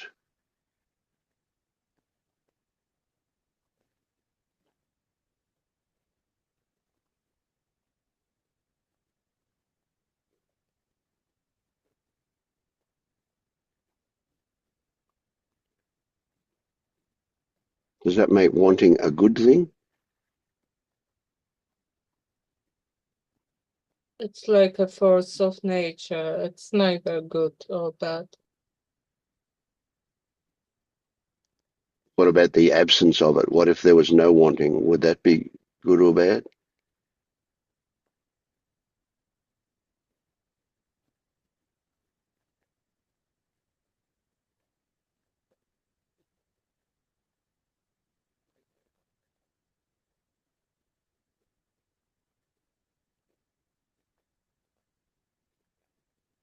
Oh, the body would die, would it?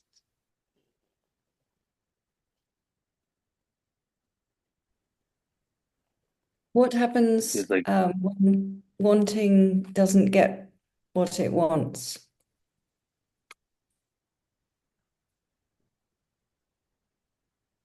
Mm. It runs up against some unforeseen blockage.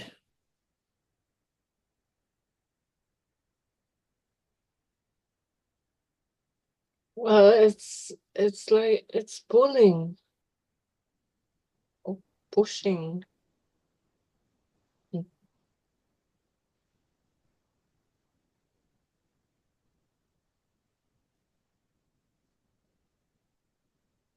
I'm imagining one of those robotic vacuum cleaners and it hits the wall. Does it keep trying to go against the wall, or does it realize it can't go there and stop and turn around and go in another direction? So when wanting doesn't get what it wants, does it do that? Does it turn around and go in another direction, or does it just keep pushing against whatever's it's in front of it? It depends on what was programmed. So how that's is what I your was going to wanting say, Bianca. programmed? Hey, the vacuum cleaner must have another want programmed. Mm. to counter this. So do you have multiple programs for your want? Like any human.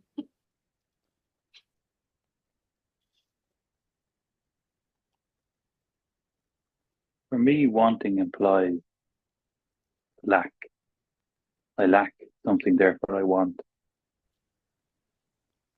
And I remember someone telling that story about, you know, you want a new car and the desire is there, and then you get a new car and you think you're happy because you've got the car, and for a couple of weeks you're happy because you think it's because you got the car, but in reality it's because you're not wanting. And so in a state of not wanting, you're happy.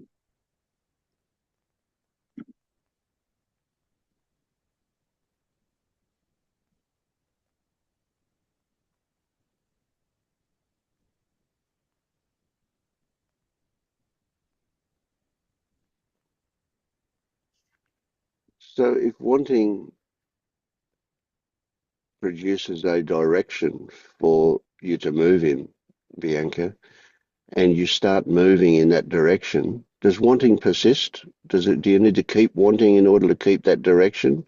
Or does it only require to start movement in a particular direction and then it's not needed? I mean, it's fantasy stuff we're talking about, but just what's your thoughts on that? Yes, Yeah. you know, it's very simplified.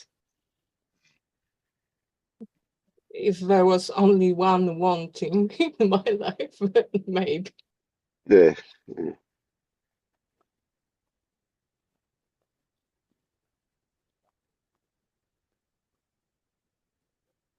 I guess what I'm asking is wanting persistent? If wanting gives us direction, we move in that direction, we keep wanting. When we get to where we want and we get satisfied with that want, we immediately move in for another want in a different direction. So is it always want there? Is it always happening? Or does it only come sporadically for some purpose?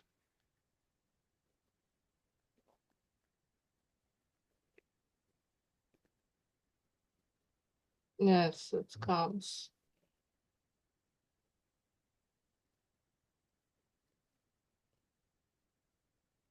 Well, yes, it's like Dennis said, it's looking for some nutriment.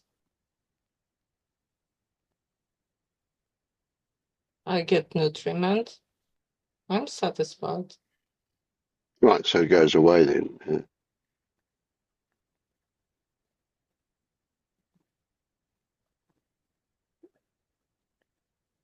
And what Dennis said, that it seems to come out of a feeling of lack or something missing or whatever.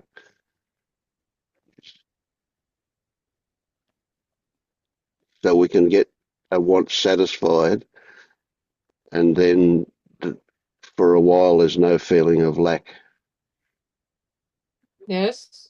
And then maybe it'll turn up again because it gets triggered by something else. It'll be a different lack maybe, but yeah, and that will produce a different want.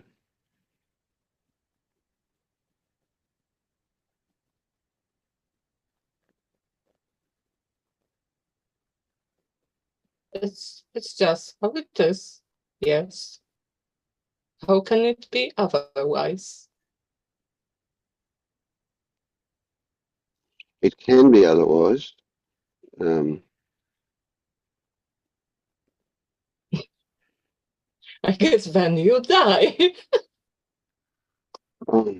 Yeah.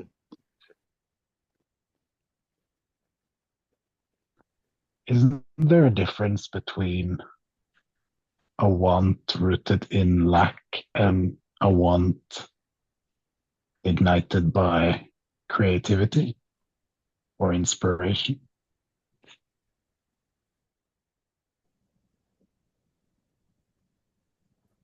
I think I need an example.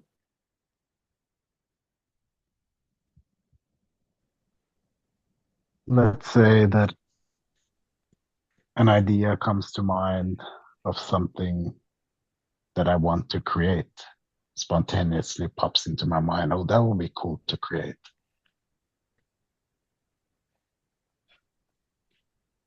That creates kind of a want, a kind of a movement to create something. Is that based in lack?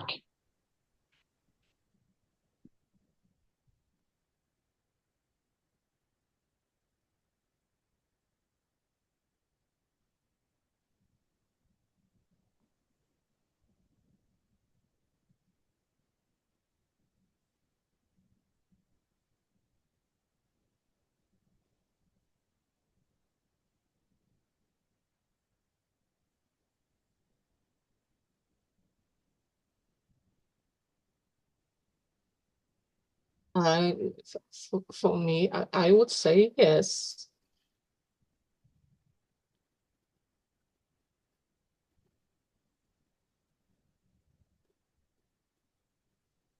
Yeah, I kind of would agree.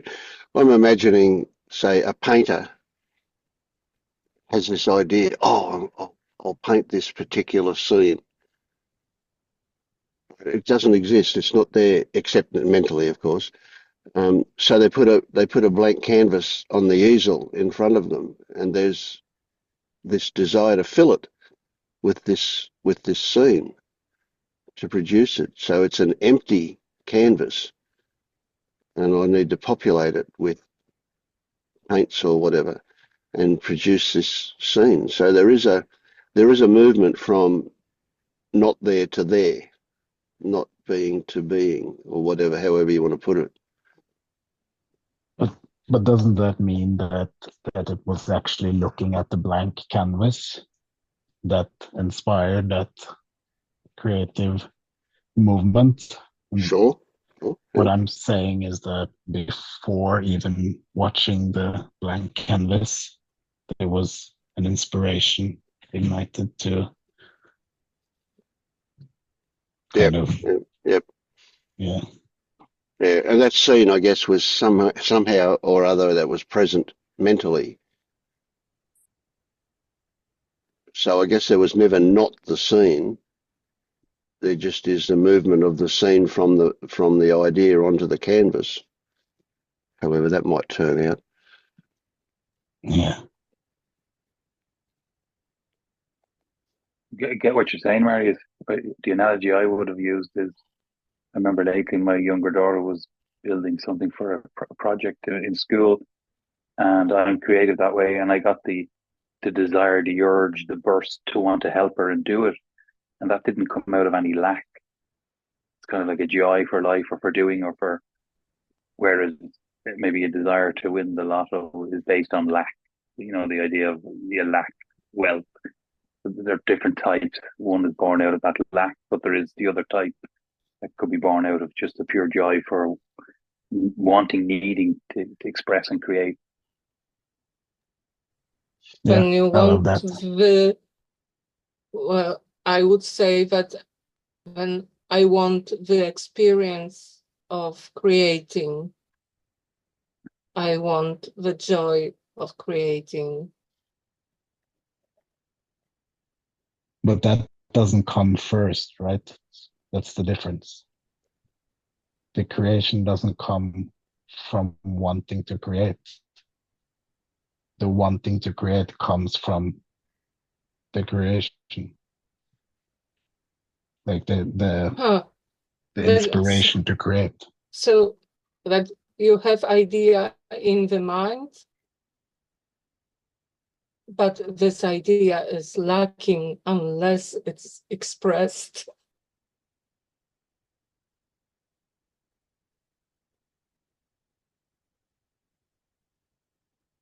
But Marius, I'm not fine with just having the idea in my mind. I want to express it. sure you do.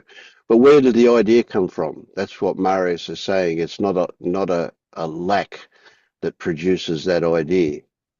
Oh God, where does wanting come from? Mm.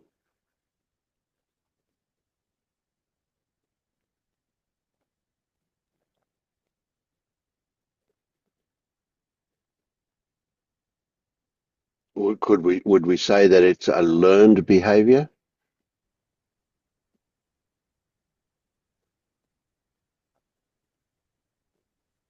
My story around what we're talking about is this is and this is just a story, but we're talking about the difference between what life wants us to do and what our learned behavior wants us to do.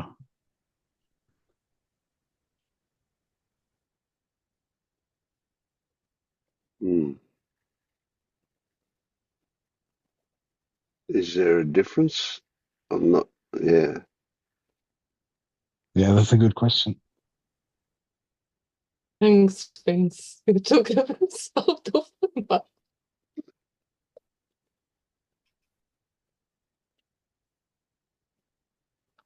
Yeah, I can see the difference, but I don't know if there is a difference.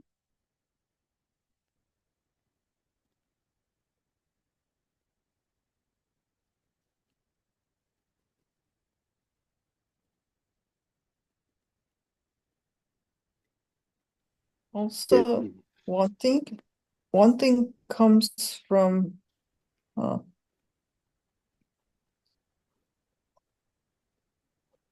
wanting to creating comes from within myself, for example, and wanting something, wanting out of lack.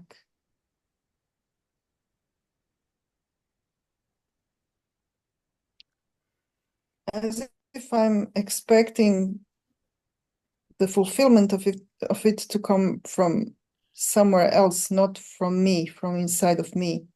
And fulfillment of me wanting to create comes from me.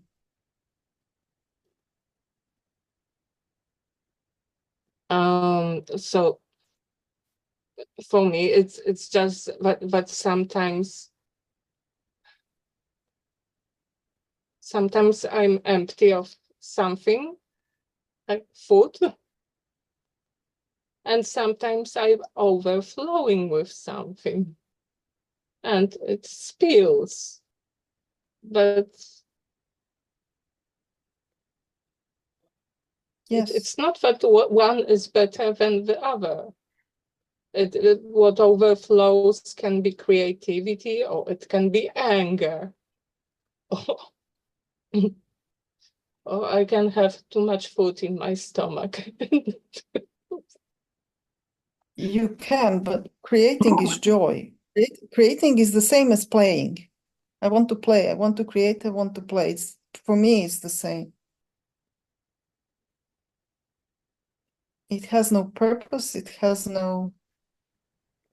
doesn't have to have a result.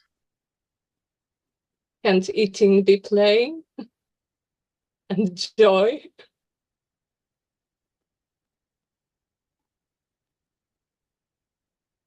But we're talking about the difference between lack and creativity, no? I think so.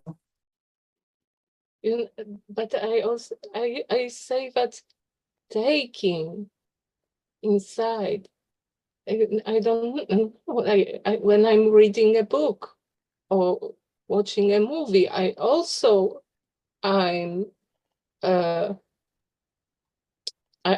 I'm feeding my mind.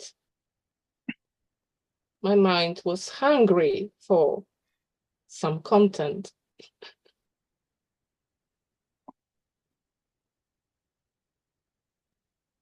And there can be joy in that. I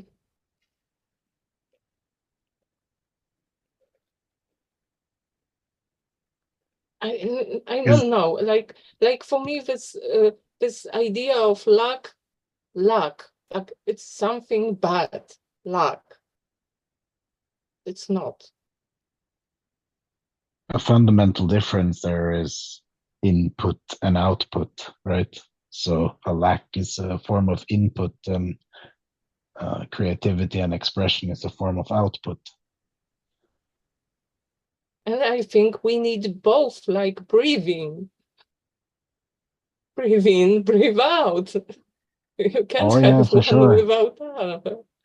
I'm not arguing against, I'm just making a distinction between.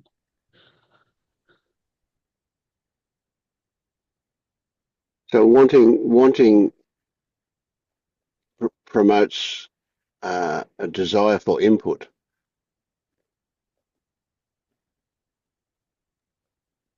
From lack. Yes.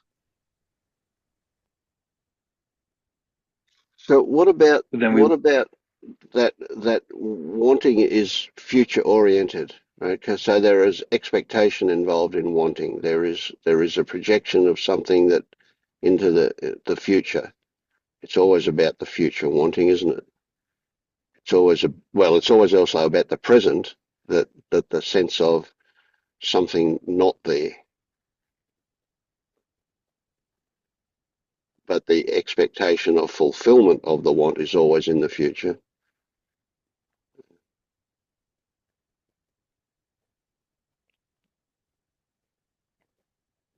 Sorry, Paul, were you going to say something?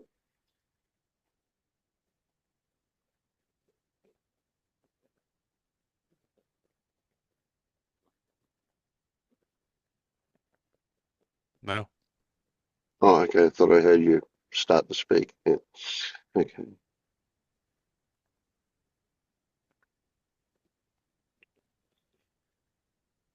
So come back to the full circle, back to the beginning, Bianca, and you're saying that your experience is that wanting does have power. So it has, in what way? What way do you feel it has power? Has the power to deliver whatever it's about? It is like I said, it gives a direction. Just a direction, yeah. And if water, let's say, water have a direction downward, it will seep through rock and earth, and Mm, mm. it just and goes and drills through the rock if you need it.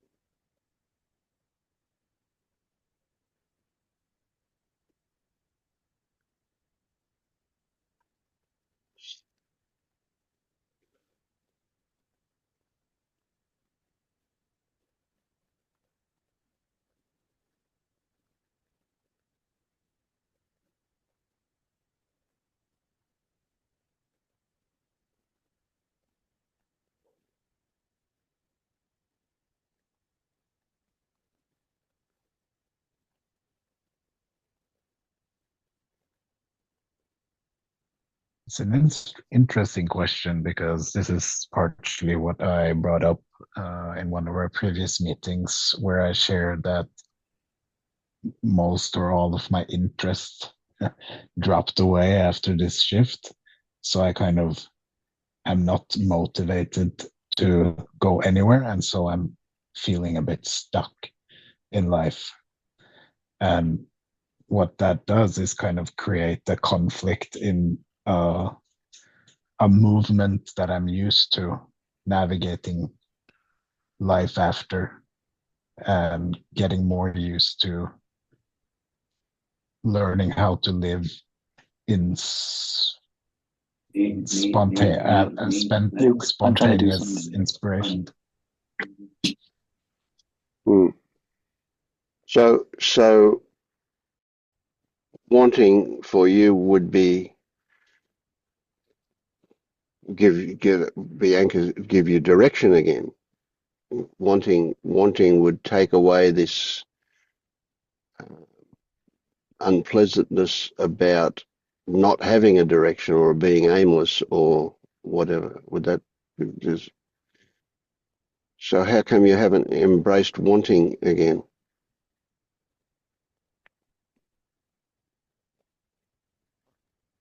Is that a question for me or? Yes, yeah. Your particular situation, that aimlessness that you're in now, that see, so I mean, you could imagine, I could paint a picture of somebody who is just so in the present that whatever is there is all-encompassing happiness for them. But you're in the present, but you have this feeling of aimlessness or lostness or whatever. I don't want to put words into your mouth, but you see what I mean? You're having a somewhat negative response to that. So I would Not describe you as being pretty necessarily. fully in the present. Yeah, it's not necessarily negative. It's just different from what I'm used to navigating life with. So where I used to have a lot of egotistical motivations Once. and wants, yeah, and kind of navigate life after what I want, those wants have just kind of dropped away.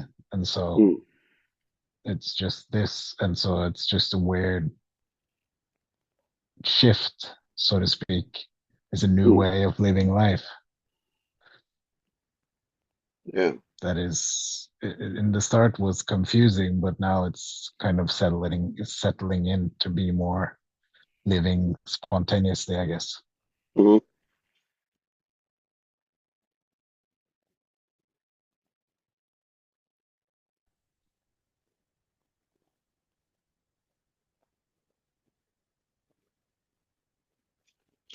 So if I paint a picture of Bianca's direction that comes from wanting, that wanting is a way of steering you through life, and there's no sense of anything missing or whatever because we're so consumed with where it points us and our desire to get there to fulfill that want. That just doesn't exist for you at this stage.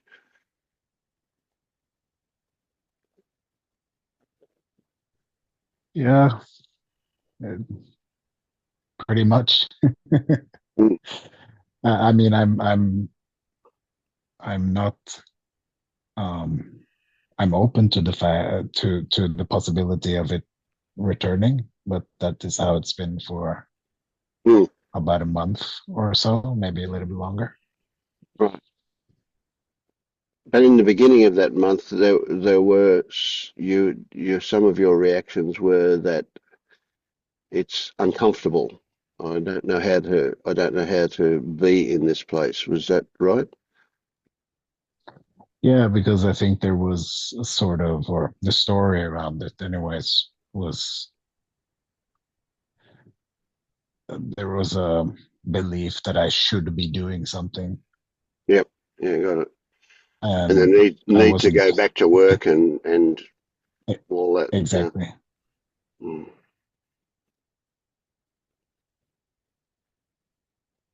So now you're sitting there and the idea comes to you that it's time to walk the dog, and you are just really happy to be moved by that and do that.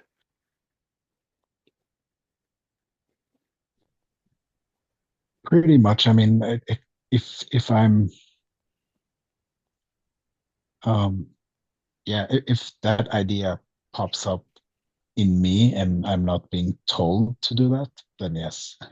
But if I'm doing something and some external force, like say my wife, for example, tells me to go walk the dog, then I might feel some resistance initially, but that is like a very quick thing because it's seen. Yeah, as soon as you feel the resistance, you recognise that it's there Yeah, and it dissipates. Yeah. Yeah.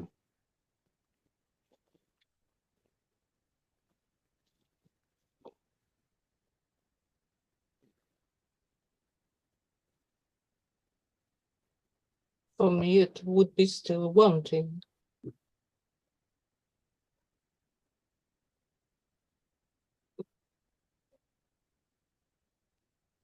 So the difference would be that I'm imagining this, that your wanting has an end result in mind somewhere, whereas Marius, Well, it's I guess it's no, it doesn't have a clear goal. Like I want to come to these meetings. I come here, so obviously I want to come here. No one is telling me to do this. okay, But I don't have a clear goal. I am like, you know, like water seeping, and I don't know where I will land.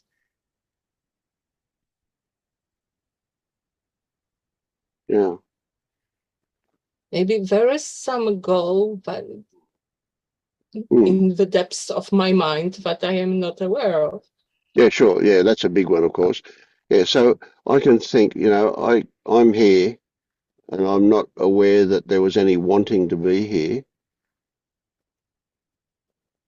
In fact, sometimes I'm here and there's a momentary, and I don't want you to take this the wrong way, but there might be a momentary wanting not to be here, and yet here I am. So they can exist at the same time.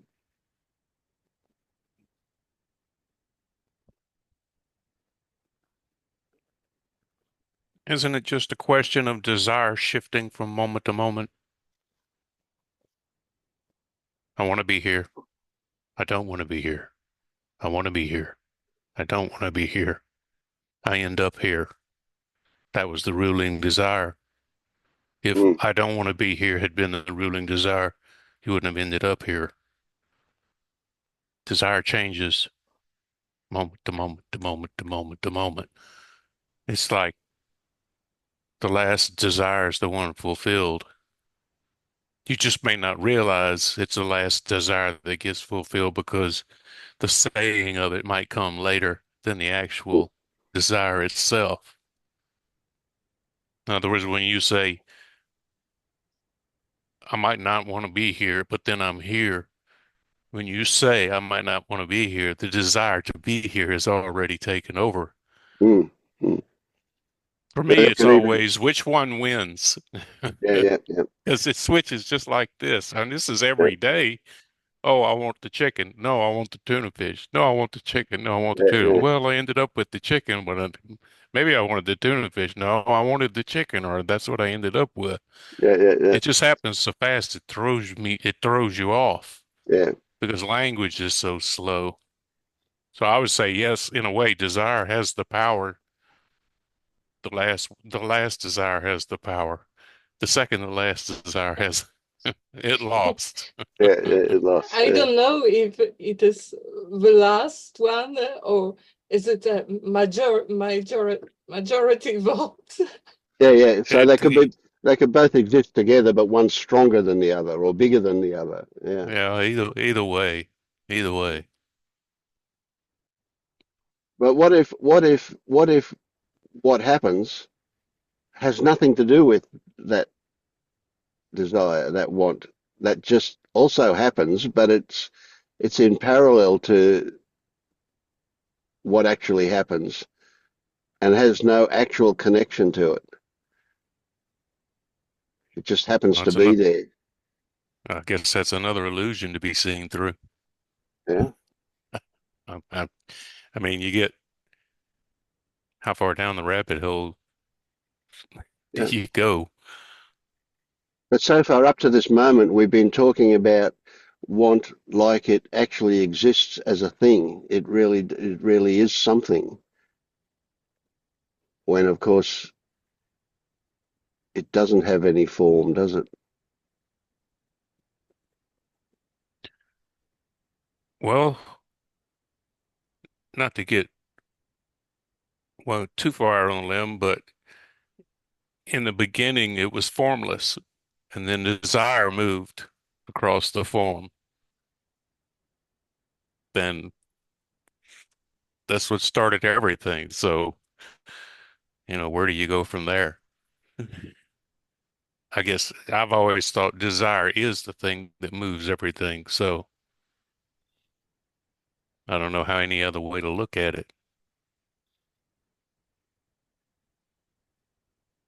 But yeah, I don't see the form. I don't, what is desire? You ask me what is desire? I say, I don't know. It seems to appear. Hmm. I doubt anybody could actually tell you. Hmm. So there's a thought element to it, but it's obviously more than just a thought, isn't it? Because there are emotions involved. There are Yep. sensations and stories and so on. Yeah.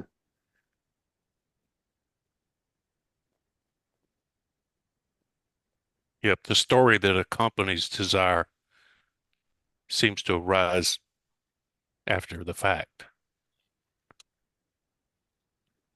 Or Is desire itself not just a story do or a what? thought? Is desire itself not just a story? To me, it feels like the idea of desire is just a thought, and that this moment always wins, the reality of this moment. So I'm at this meeting. If I say I don't want to be here, I'm still at the meeting. If I say I do want to be here, still at the meeting.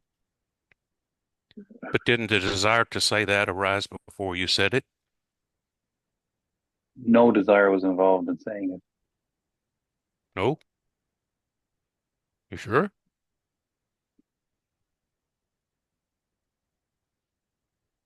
Yeah. Okay. It feels like there's no such thing as desire.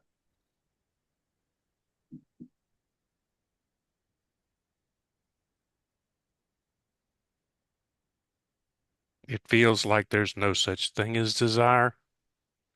Describe the feeling of no such thing as desire. No, I said that incorrectly. There is no such thing as desire. It's just this moment. It's just what's happening. And we can talk about that we want it or don't want it, or we can start thinking about the future. But it's just a thought. And reality wins all the time in the moment that appears. Each moment is what is. And then we say, well, I didn't want that, or I did want that, or I want something different. But Yeah, that's kind of what Vince is saying. There may be no relationship between what happens in the thought of desire or the reality of desire. I mean, the question, we're asking really a question that probably can't be answered. Who is it that It has always the seems with desire? me like something pops up before the story about it pops up. The desire for the hunger, the desire for food pops up before, oh, I want a sandwich. It just seems on a practical level that it does. it's like Vince would say, you've been using that statement for the last while, Vince. It's not, and I'm going to change it. It's not the desire, it's what creates desire that we need to look at.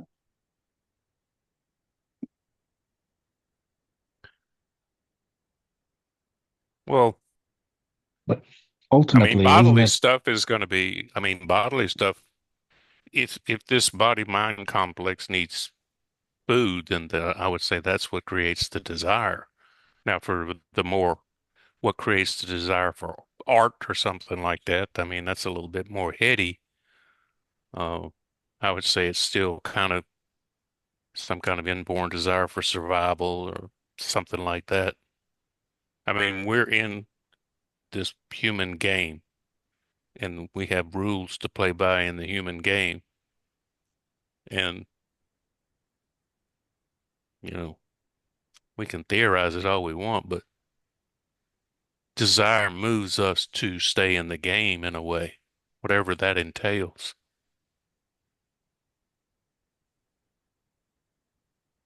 Yeah, I think we're talking at. I think we can be talking at different levels here, but you're right because like you need, you wouldn't get out of the bed in the morning if you didn't have the desire to earn money and put food on the table, and you know, Right, so this is the trick here. So when like you get up this morning, just like about what those words that came out of your mouth before that Paul was asking, was there a desire there beforehand?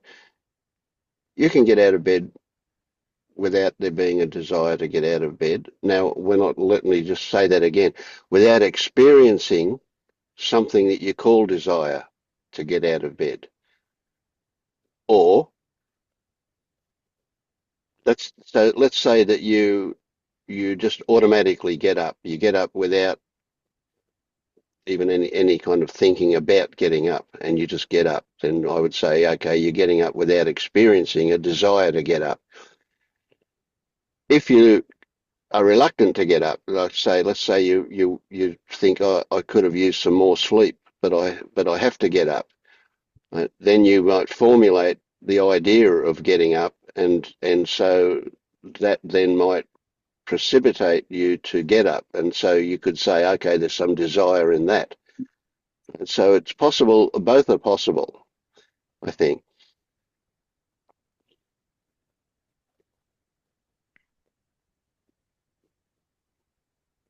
yeah, I think it depends on what level we're talking about. Yeah, I Well, the tend to agree question in with my mind Dennis. is whether desire is desire is unconscious. The noting or noticing desire is a conscious aspect of it, but the noticing of an unconscious desire doesn't mean it still isn't desire. In other words, the fact that we don't notice on a conscious level a desire doesn't mean the desire isn't there. I mean, how many desires are not really noticed during the day? So it's a question of, it's not a question of whether for me, whether desire is there. It's just a question of whether it's noticed or not and then labeled. I go to the Would you say refrigerator and then, get a chicken sandwich out, whether I say, "Whoa, I'm hungry" or not. yeah, same way as we breathe in and out, we don't say I desire to breathe in and I desire to breathe. I desire to go to the toilet. These things all just happen. Desire is just a mental concept we're putting on top of reality. If I get up on time, I can say I desire to get up early to get ahead of the day. If I don't get up, I tell myself the story. I desire to get more sleep. Like it's what's happening is what's happening, and desire is just another thought. Well, I agree. It's a mental concept when you notice it. It's a movement, an apparent movement in consciousness. I mean, if we call it desire, or we could call it movement. I mean, now we're talking semantics. Something something generates movement. I just call it desire. You might call it something else. If that Yeah, wasn't I'd say there, life. nothing would happen. Yeah, life. I'd call it life. But we're talking about desire in a very specific way from when Bianca kind of kicked off her comments about desire. I think this is the whole philosophical, intellectual conversation we've been having for 20 minutes. So if Well, we, didn't she say desire is powerful? Something to that effect to start off with. I think what Bianca was getting at was that's all there is. Without it, you're dead. Okay. Well, maybe what I was getting at is that I don't understand the four better. Why did you say that?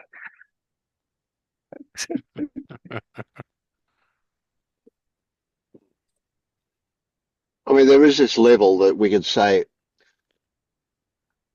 I am breathing in and out, so therefore I have a desire to keep breathing. I have a desire to live, so I keep breathing. Well, that's just 100% story, isn't it? That we overlay this thing, right? But Yes, when, you know, that's right. my experience comes from meditating on breath. And when it's just, but I can see that when I do the breath out and it comes to an end, and there is this impulse. I need to breathe in. Yeah, If I put it into words, it's not in words. It's not a desire to leave.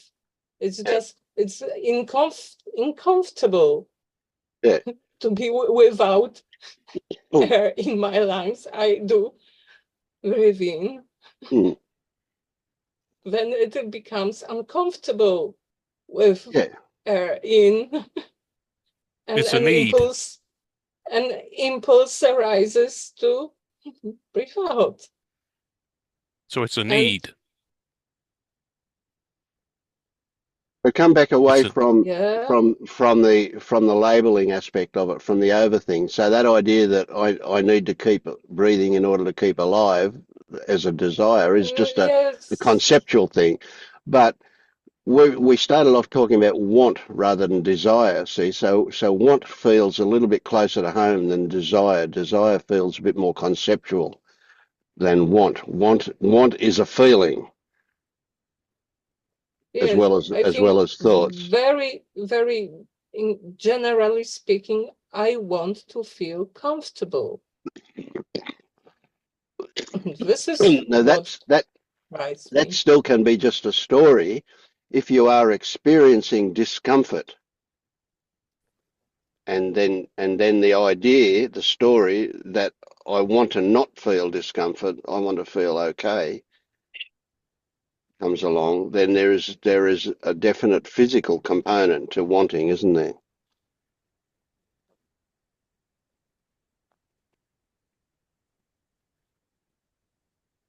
Yes.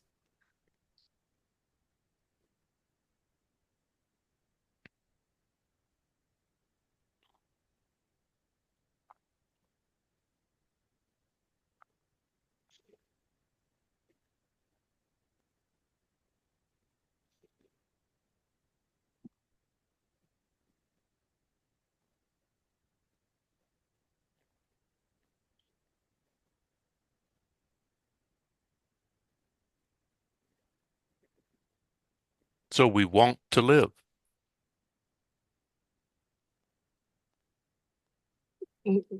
Like I said, for me, it's more about I want to be comfortable.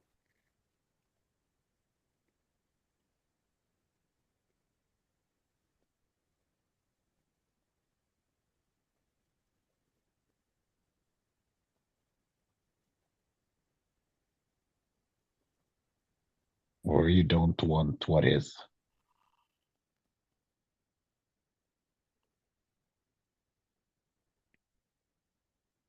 No, if I'm uncomfortable, I don't want it. Yeah.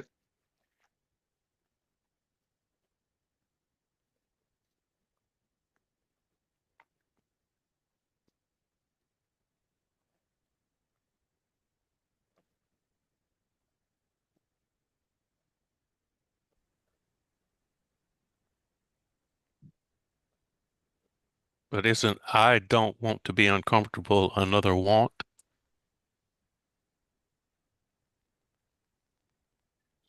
You want the positive. I don't know. Yeah, that is an interesting one. I in particularly with the fetters 4 and 5, desire and aversion, or desire and ill will. Um, for a long time, I saw them as the same thing. I couldn't separate them. I could only go, not wanting something is wanting something else. So how can they be quite separate things? Until somebody pointed out that the desire and ill will is essentially more accurate than, say, desire and aversion, than wanting and not wanting. And so the ill will is a positive, well, well, I say positive, I mean, it is an actual presence of sensation in that ill will. I feel angry towards, I want something bad to happen to, etc. There is a definite physical component for that. Just as there is with desire, there is a physical component to it. Okay. I see your point.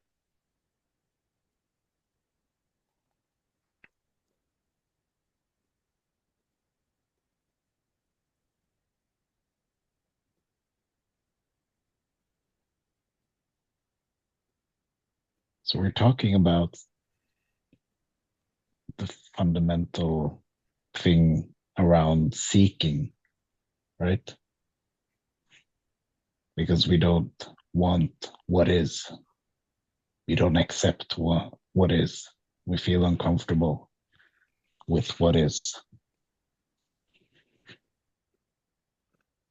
So So would we're you go as trapped in far as, seeking.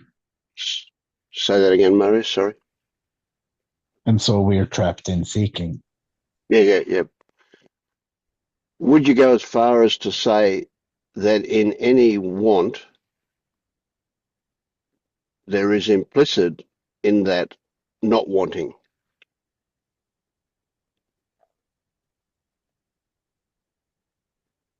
Say that again. Well, the idea of Yeah, it's two sides of a coin. I want to be enlightened contains the idea that I don't want to be unenlightened.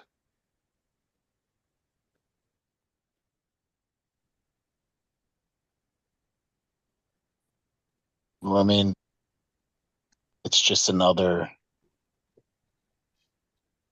fantasy about whatever will take me out of what is, so I can switch whatever fantasy I want, whatever I want, because I believe it will fulfill Yeah, something. yeah, but that idea that it will fulfill is designed to displace feeling unfulfilled. They both exist at the same time. Oh,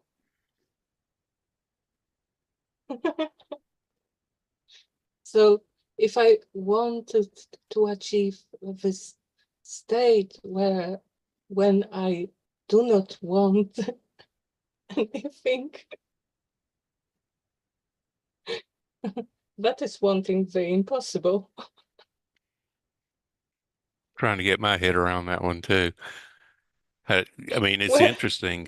Does the positive and negative aspects, or the yin and yang aspects of it, exist simultaneously? Is the kind of the way I'm formulating the question, because yin and yang are the positive and negative energies, and they're both exist at the same time. So can wanting and not wanting exist at the same moment?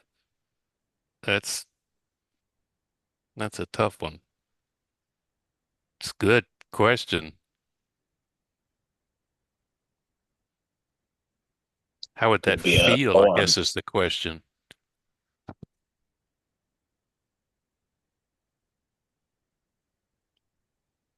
Everything Feels like a can exist at koan. the same time.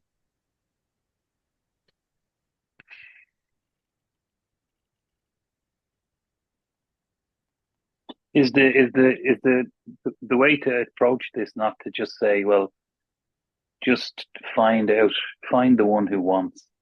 Forget about the wanting and just find the one who wants. Nah, that's bypassing.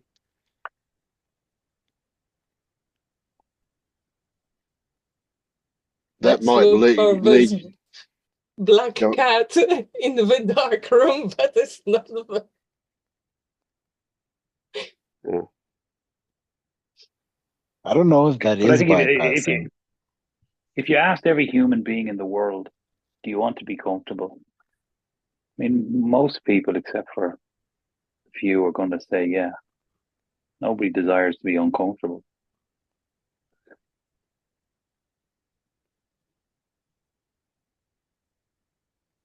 Just there is a definite difference between preferences and attachments to outcomes. So I don't think we can get rid of our preferences, our preference to be comfortable. But it's the attachment that keeps us seeking. Yeah. There's a different relationship with preferences to what there is with desires, wanting.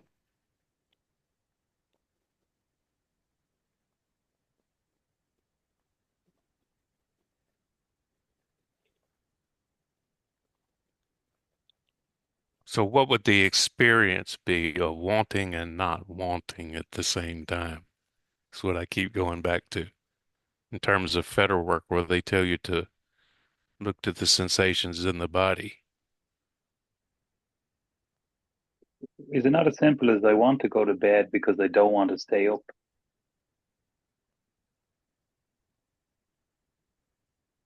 I want to go to bed But then because you have to I look don't at the want to. belief. That What belief is there behind not wanting to stay up?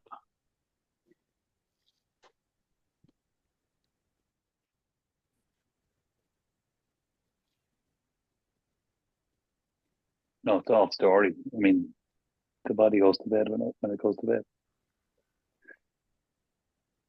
Yeah.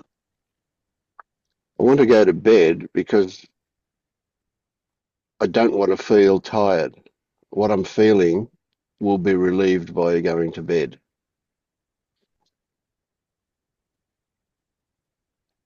Yeah. Well, as you say, Vince, we're just in storyland now. Mm.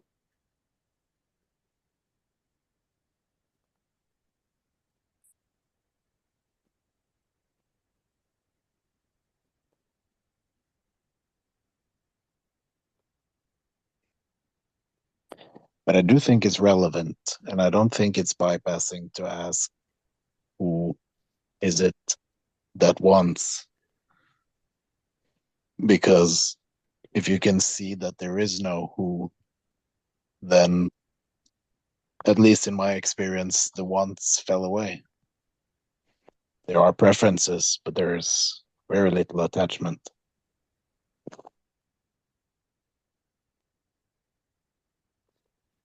Maybe I don't get this difference between preferences and desires.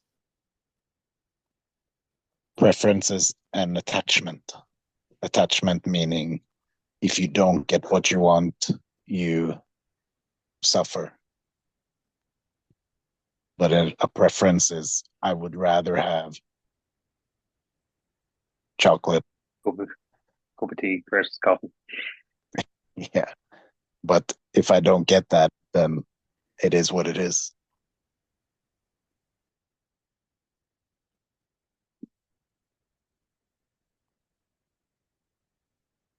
But aren't preferences and attachments just a question of degree? Yeah.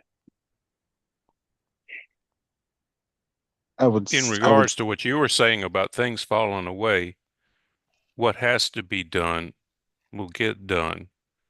But some of the things that felt like should be done, the shoulds fall away. The necessary things will happen. When you were talking earlier about it feels strange to not pursue a lot of things. That the necessary, or what you would call maybe an attachment, will happen because it has to happen. It's attachments, you might say, are kind of necessities. Preferences would maybe not be classified as necessities. I don't know. This seems like degrees to me. I won't argue against that, I'll be open to explore that some more, but in terms of like what is fruitful for this discussion, I think it's helpful to distinguish between attachment and preferences and exploring who has these desires and why. So the way I see it, But okay, I need example. Let's yeah, say I have an aching knee, and I feel discomfortable with it. Yes. So I want to feel comfortable. I will search for such a position of my leg, maybe put it higher or bend it or straighten it. I will look for the most comfortable position. Then I will look for some medication, or I will take a painkiller. yeah. The way I see it is that the preferences are a body thing, and desire are, come from. I mean, there's a body involved, but it's something else. So, for example, my wife and I sitting in the lounge room, and I want to put the air conditioning on to cool down, and my wife saying, oh, it's already cold. So she has a preference for a certain temperature, and I have a preference for a different temperature. There's no wanting can come out of that, but that's a preference. And so even though my preference might be to have the room cooler, I'll accept that it won't be cooler because that's what her preference is. So there's just a preference. And do I then sit there the whole time with the desire to make it cooler? No, I just accept that that's a preference. So it's just a story that I have, is that preferences are in the DNA. Okay, so let's talk about something that I'm uncomfortable in my mind. Right now, I don't see a difference between preference and attachment, and I feel uncomfortable with it in my mind. So I am asking questions. Mm. I will ask questions until I feel comfortable, Mm. or our meeting ends. Yeah. Yeah, they're not inseparable really, but yeah. So is it just, as Paul says, a matter of degree? I don't know. Well, if there's Anyway, an acceptance that you won't get an answer to that or not, is the difference. So yes. if you don't get an answer to that question tonight, are you able to put that question down and be okay with not getting an answer? Or will this haunt you until the next meeting? Or We you could will grab a see at the dictionary. next meeting. We're all gonna have to grab a dictionary after this discussion. I know I am. What? Let's try to solve it. I love the fact that we've stirred so much stuff up here. But okay, but I'm going to pull the pin in a couple of minutes because I've got to go to another appointment as well. So yeah, I find this stuff is just wonderful, absolutely great. I love it. Here we are. We've stirred the hornet's nest. So what will happen between now and some other time will be interesting. Yeah, it's I'll good to guarantee push the boundaries. we'll all think about wanting and desire for a moment, for sure. Yeah. Yeah. All right. I'm gonna have to go. Okay. It's been a great meeting again. Thank you, everybody. Yeah. Thanks, guys. Bye-bye.